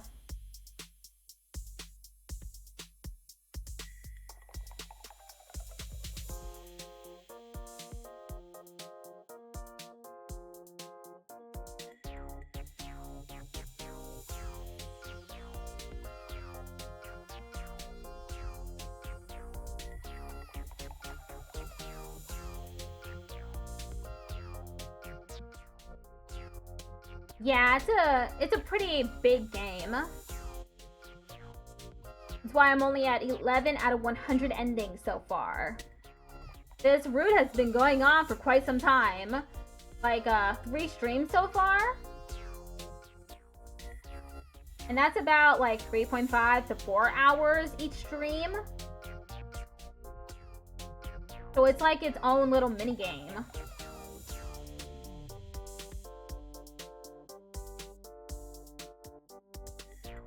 That's what the chapter select is for.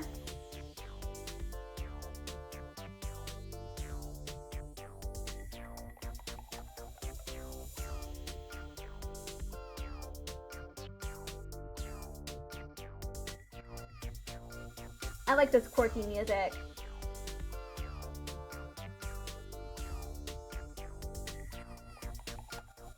Okay. Ad break is about to end.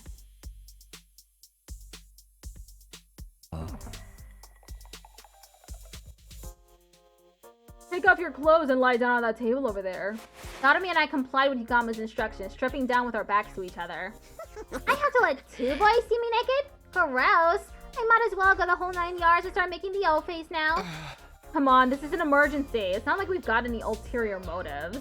So says the pervert, trying to sneak glances at my boobs. I'm gonna tell Mistress Tsubasa about this. I wasn't looking. I didn't see anything. You ready? Then let's do this. Oh, but first, some anesthetic. Higama poked a syringe into my neck as I lay on the table. There was a sharp prickling pain for a moment, and then my vision turned blurry. I began to feel lightheaded and...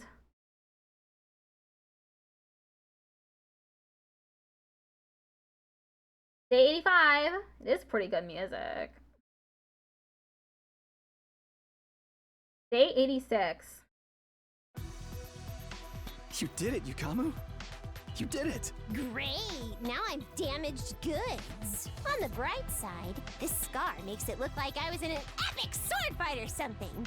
A scar on the back would have been a swordsman's shame. Removing that thing from a living body was certainly different. I was out of my element. Anyway, better put your clothes on. The opening ceremony for the 4th round is about to begin. We quickly got dressed, hiding the large scars on our chests under our clothes. And then... Good morning, people of Lost Defense Academy. The 4th round of the Invader Hunt will now begin. Gather at the Leisure Lounge so I can explain the rules. This is it. It's do or die time. Yukamu and I'll go ahead and tell the others about the plan. Come join us when you're ready, Takumi. Yeah, I'll be right there. After parting ways with Dadomi and Yugamu, I went back to my room and got changed. Once that was done...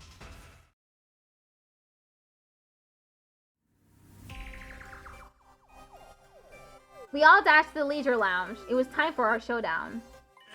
Finally! Although, what's with the getup of yours? The sponsor seemed a little confused by my appearance. It was only natural since I was wearing the same thing they were. I stood before them in the suit that Hiroko had retrieved at the cost of her life. Takumi? Why are you dressed like that? What's going on, Takumi? Everyone else looked equally confused. That was the act they were supposed to be putting on. I smell a big fat rat. Is this your version of a taunt? Coming here in that suit can only mean one thing, am I right? That depends on your response. I answered the sponsor in a calm, quiet voice. One question for you, sponsor. You've been hounding and pestering me ever since you showed up. Why? I thought I told you before. It's because you're the most entertaining one here. You're such a little goody-goody, which also makes you capable of the cruelest decisions. A pair of goody two-shoes would happily step into the most disgusting puddle of filth to protect someone if they could. I just knew you would provide top-class entertainment if I pushed you into a corner, and that's exactly what you did. And your hands still sting with the blood of those people you murdered in cold blood, serial killer Takumi. The sponsor's jarring laughter echoed throughout the room. Okay, now's the perfect time to act angry. I'm glad you were so entertained, and I hope you're ready for more. Let's see how funny you find this! Wait, Mr. Sumino, what are you thinking? That's against the rules! Down, Takumi, down! You can't be serious about this! Don't do it, Takumi! Everyone tried to stop me. Of course, this was all part of the act, too. We needed to make it seem like I was acting on my own, totally independent from the others. That was the scene we were trying to present to the bees hovering above. Let go! I've made up my mind! I have to do this! I shook off the pleas of the others. The sponsor has to pay for what they did! For making me kill other humans! Ha! I charged at the sponsor full speed, a knife in my hand. The bees swooped toward me with a familiar cacophony of beating wings. Obviously, they meant to suck the blood of the rule breaker dry. But their stingers couldn't penetrate the suit I was wearing. Good scream. I raised the knife. The suit could repel any cryptoglobin-based attacks, but was weak against physical attacks. Even a knife should be able to break through it. Yeah, it's probably a very light suit. You really didn't think this through, Takumi. Have you forgotten my other weapon? The sponsor took out their remote control. Yeesh, I was hoping you could entertain me for a while. More before you broke. Alas, all good things must come to an end. So long, Takumi! Let's play again in our next lives! The sponsor pressed the detonation button for the bomb in my body. But I wasn't the one who got blown up. Dadomi! Instead, it was Dadomi. Dadomi and I will exchange the bombs in our bodies. When I violate the rules, the sponsor will press the button for my bomb. But when they do that, the one who actually explodes will be Dadomi, who hasn't broken any rules at all. Right, that will fulfill the victory condition of this game. The game will immediately cease if the sponsor harms a participant without just cause. That's how we'll win. Well, the sponsor really honored that rule, though. They could just change it on the spot. Between the two of them, the sponsors have tampered with the rules of the hunt plenty already. That's true. The rules seem more like guidelines than anything else, but I have a feeling this one is set in stone. When I was laid up in bed before, the sponsor came into my room. I wish I could torture you myself, but alas, that would be against the rules. They sounded genuinely sad when they said that. So this is a rule not even the sponsor, with all their authority, can change. I think so. The moment they blow up Dotomy instead of me, something will happen. I didn't know how, but the sponsor would be heavily punished. That would give us the opportunity we needed to beat them. Hold up, you're talking like it's a given I'll get blown up in your place. Why's it gotta be me? It doesn't matter who does it, right? Could you use Emma or one of those other guys? Hey! No, you have to be the one. It absolutely has to be you, I've decided. Yo, huh? Why's that? Because you got to kiss Tsubasa before me. No, it's just a personal grudge. You're the normie who needs to blow up and die. Why do you care? We'll bring you back with Revival-matic right away. Of course I care. This mouth that kissed Lady Tsubasa's delicate lips will be destroyed. Good, you homewrecker. Those lips are mine. You're killing me, Takumi. But in a good way. That's the sort of high-handedness I'd expect from a successful leader. yeah, what is that? That's so weird. Like, come on, Takumi. Once again, they need to be serious. Just once. Once I ascertained the bomb had gone off, I took off the suit and stormed toward the sponsor. That was against the rules. You broke the rules, sponsor. Blowing up Dotomy when she didn't do anything at all? That's a grave violation. You killed Miss Amamiya. Yeah, give her back to us. What the? You're back already? For a while, the sponsor said nothing as we surrounded and hurled accusations at them. You really had me fooled. Eventually, they let out a subdued sigh. Darn it! I totally miscalculated. You switched the bombs in your bodies, huh? When I pressed the detonator, I ended up hurting Dotomy without just cause. You're right, I've broken the rules of the game. So you Therefore, I officially surrender. that's it? No mortified denials, sloppy excuses. Death please, nothing at all. I thought you'd bring out at least one last desperate gambit. What am I supposed to do? Have you seen the state of my unbeatable weapons? We followed the sponsor's glance to the ceiling. Huh? The bees are falling. Are they dead? Those bees are like embodiments of the game itself. Since the game's over now, of course they're going to die too. Then we should unmask the sponsor so we can see who it is. It better not have Takumi's face because they've already done that once. They will not be doing it again. One after another, the bees dropped to the ground. Come on, X. Finally, the last one fell and they were all dead. See? You have nothing to fight with me. You have nothing to fight with now. Feel free to do whatever you want to me. You're definitely not getting off easily, but before that, show us your true face and tell us who you really are. They must be a zombie, right? Or a monster that looks even more hideous.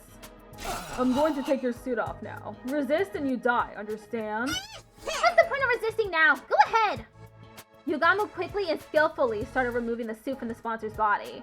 It better not be Kudata's face. Soon we would see the face of the person who'd been tormenting us for days on end. Open sesame. Yugamu tore the suit and helmet off from the sponsor in one breath. What? Everyone was dumbfounded by the face that had been hiding beneath the suit. I couldn't believe it. It was him all this time? Him? But how was it possible? No, they've already done the take off the mask and it's the main character's face before.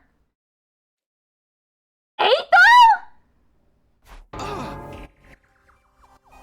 You're still alive? Hello, Takumi. Guess my secret's out. I was really hoping I could play the sponsor for a little while more. No way, Eito? Huh? Don't tell me you're a zombie. Did his dead body revive somehow? No, his body is still secured in my room. He couldn't have come back from the dead.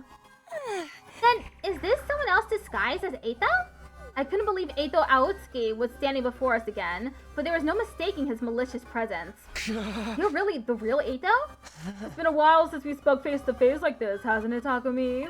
I am indeed Eito Aotsuki, in the flesh. Not the Eito Aotsuki you know, though. I've come from another slightly different world. Oh, he's from a parallel world? My thoughts were thrown into confusion. This is sort of like the thought I had, which was that maybe someone also went back in time when Takumi did. Maybe this Eito did the same thing. I don't know. At least we get to see Drip Boy again with his thick jacket. How could Eito still be alive? How did he become the sponsor? And as the second sponsor, how was he connected to the first? You look completely flabbergasted. Wouldn't you like to know who I really am? That goes without saying. Spit it out already. You have no right to remain silent. Just what kind of alternate universe did you come from? How did you make Takumi do that to those people in the mansion? We surrounded Eito and bombarded him with questions. Calm down, everyone. Don't worry, I'll tell you anything you want to know. I was surprised. He actually promised to answer our questions without leaving us hanging. Except, I just have one condition. What is it? I'll only answer questions from Takumi, and we have to be alone. No answers if anyone else is there. What? Why do I have to be stuck somewhere alone with you? Is that a no? Do you really want to turn this offer down? It's the biggest chance you have to get information out of me, team leader. You've got a lot of nerve. We could always squeeze that information out from you through my various torture techniques. You're not much of a professional assassin if you can't tell torture won't work on someone like me, Yugamu. I've already made up my mind. I'll only talk when I'm alone with Takumi. You're still trying to toy with me at this stage? Why are you so obsessed with Takumi anyway? Why wouldn't I be to him? After all, you did kill him. You're the version of you that killed me, aren't you? I did kill Eito, or so I thought. How could he be standing before me again now?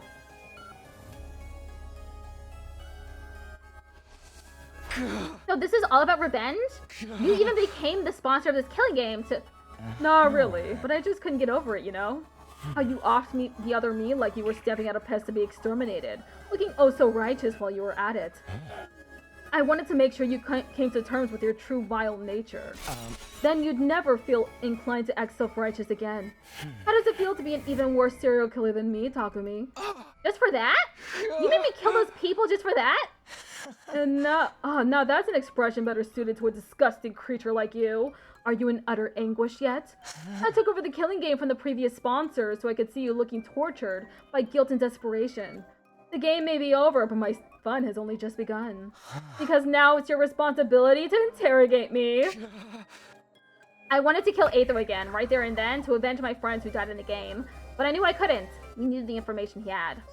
It's starting to smell more and more like the multiverse theory's true. This Eito came from another timeline, right? Does that mean he knows how to travel between timelines? Can we see Takemaru alive if we go to another timeline? If this Eito really did come from a different timeline, the information he held was priceless.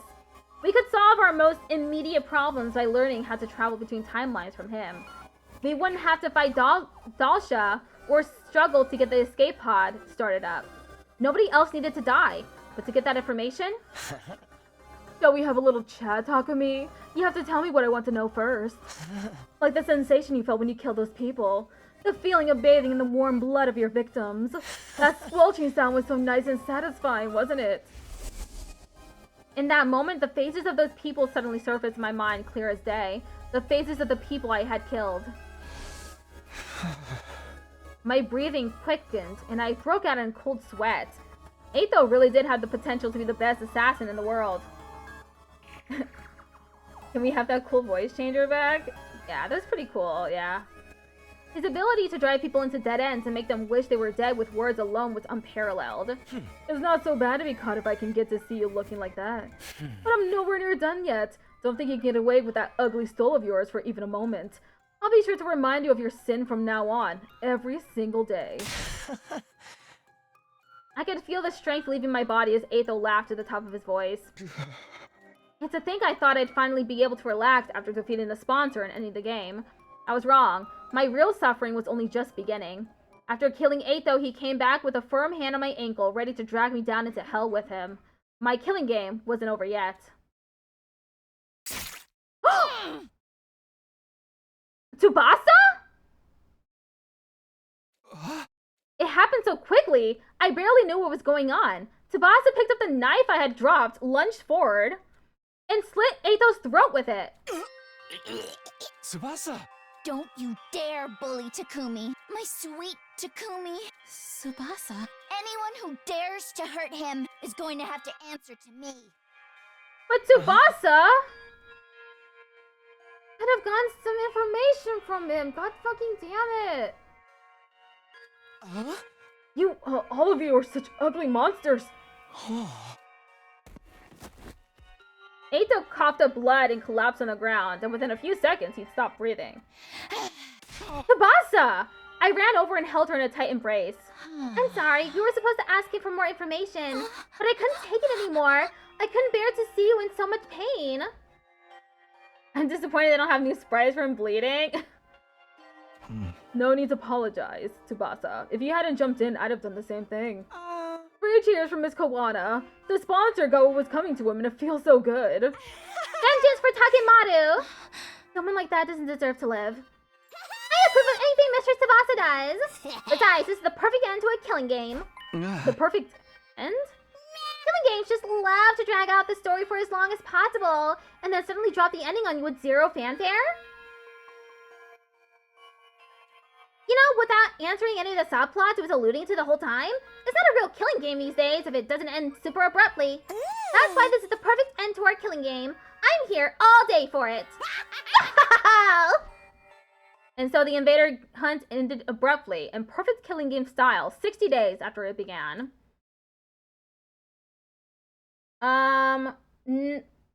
We had bloody Athos sprites for when Takumi killed him.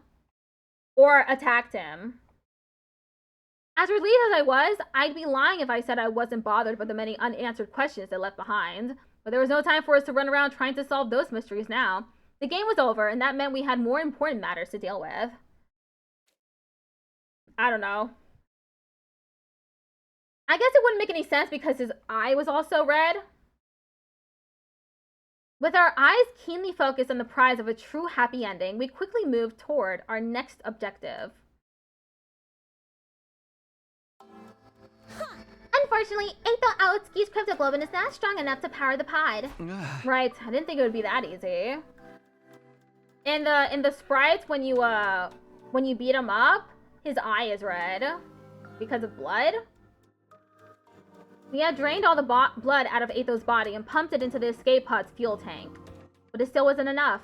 Even though he was so strong, Eito's cryptoglobin is totally useless. If you really think about it, 80% of our strength comes from those bees. Speaking of the bees, I have analyzed their remains and discovered something. They're a type of combat organism or school invader, to use your name for them. So those bees used to be human? I hypothesized that the first sponsor found and attacked a combat organism factory. From there, they must have coerced the manufacturers into creating these bee-like units with enhanced power and functionality. But why did the bees die all at once when the sponsor broke the rules? Perhaps because of a divine pact to prevent the sponsor from harming the participants without due cause. Divine pact? A wish made to God, if you will. Do you not also offer something in return when making a wish to your god? I'll be a good girl, so please let Father's surgery be a success. Things like that. So in this case, I wouldn't harm the players without due cause. So please grant these bees great strength. The sponsor. No, the people who built these bees made a wish like that. And God granted them that wish? So God really exists? The strong belief that he exists is the key. Divine blood grows in strength by dividing itself to emotions, and the strongest feeling in this world is devotion. God, you say? The scale's too grand for a little guy like me to comprehend. He's just a little guy, huh? Just who was that first sponsor, anyway? They're still completely shrouded in mystery. Sorry, guys, but if I hadn't killed Eito... It wasn't your fault, Tsubasa. Nobody was trying to blame you for anything. That's right, we're all really grateful for what you did. Mr. Tsubasa, can I comfort you with the longest, deepest kiss you've ever had? Can I? I really want to. Let's just forget about Eito. This killing game's over now anyway. If the first sponsor was a zombie like we had theorized, it was still possible they could come back at some point. However, the bees that had been their strongest weapon were dead now. Without those bees, we could definitely take out the sponsor by ourselves. There was nothing to be afraid of anymore. What we need right now is more cryptoglobin to fully power the escape pod. We had to dismember 8 though? Why? And we have a perfect candidate for who can provide us with that. Right, the Squad Zero commander, Dalsha. We have to find a way to beat him and take his cryptoglobin. Huh? Commune, have you finished developing the poison that can help with that? Who do you think I am? It was already done and dusted a while ago. So we can beat Dalsha now? Indeed, so long as you proceed with caution. My poison will break down his invincible defense, but Dalsha will still be a formidable foe. We have to come up with a foolproof strategy to beat him when he shows up at the academy, whenever that may be. After our meeting, we started preparing for our battle against Dalsha. And then when night fell,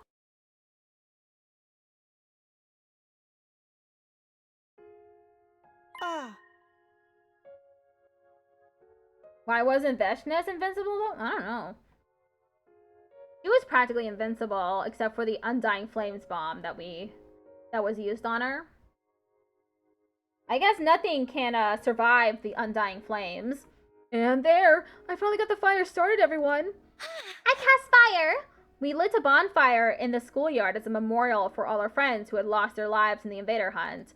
Closing our eyes, we observed a moment of silence and mourning.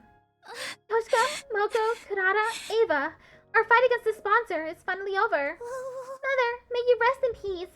Have no fear, my sister and I will be fine by ourselves. Sorry for making you ingest that poison, Kyoshka. I hope this fire can ease some of your pain. Thank you for protecting us, Mr. Yakushiji. We're only alive because of you. Thank you for sacrificing yourself to save us too, Shoma. It's just Hideko. Thanks for deigning to hang out with someone like me. Thanks for being my friend. Hideko, we did it. You protected us all. If Hideko hadn't set up the anti-sponsor alliance, we'd all have perished in the invader hunt. Not just her. Everyone else who died after her became lights of hope that guided the 8 of us to where we were now. We mourned the souls of those who had died in this game for many hours, but we knew we couldn't mourn them forever. We still had a war to fight. Alright everyone, it's time to dry our tears and discuss what to do for the next battle. Oh! Okay, once it's 87, I think I'll end. Okay, thank you for sticking around, ticked off Patrick. Everyone wiped their tears away at my rallying call and looked up. We got some food and beverages from the cafeteria and began our war council. I'm not going longer. We go longer and then suddenly it's 5 hours. And I'm still going, nah, I'll keep going. Nah. We got some food and beverages from the cafeteria and began our war council. It was clear everyone was simply trying to put on a brave front at first, but as we ate and drank, we started to cheer up for real. Pretty soon, it was just like old times. The way your festivals are held is truly intriguing. Such a different culture from ours. Dance with me, Commune. I'll teach you how we did it back in the Tokyo residential complex. Takumi, we can't let them outshine us. Let's dance till we drop. I'll teach you how to do the lambada. The one with all those sensual hip movements? Yeah. Go dance with yourself. Not gonna lie, I've never been to a party like this before. Mostly because I never get invited to cultural festivals or sports meets. With me around, you'll never be shunned like that again. Let's hang out every day and talk about everything under the sun. Brother dearest, I want to play with fireworks. Can we use the Giftomatic to make some? That's my brilliant little sister for you. We'll make the biggest and brightest firework display anyone's ever seen. After that, we kept chatting about anything that came to our minds, never running out of topics for conversation. Some kept drinking and eating, others dozed off as they grew tired. We all had fun in our own ways until late into the night. Day 87, that's the end. Yeah, Ada dead for the second time.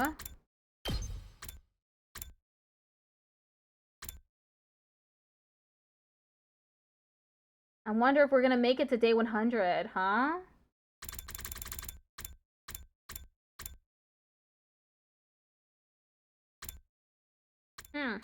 I guess I should have picked Dalsha first. because this is going on for a while. I can't wait to get back onto the mystery route. Day 87, yes.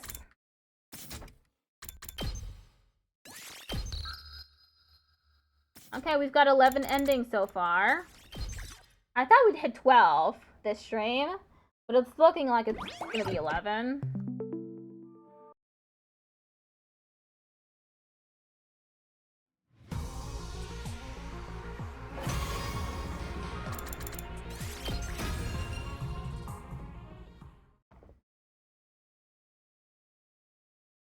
Yeah, the animation of Sita and Nigo is pretty nice.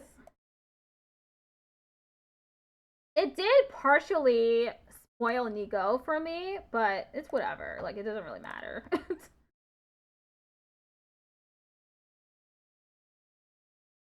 Let's see if one of my friends is online. We need Sita, Nigo plushies now. They probably have some. I know they had plushies for Master Detective Archives Rain Code of the mascot character. Okay, I'm going to raid Jonas's Water. They are playing Keep Talking and Nobody Explodes.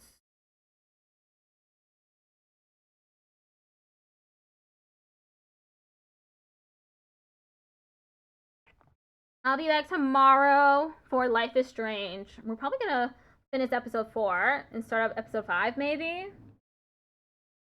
It's hard to believe that I'm just at episode 4, considering how, where I ended things. Okay, goodbye, everybody.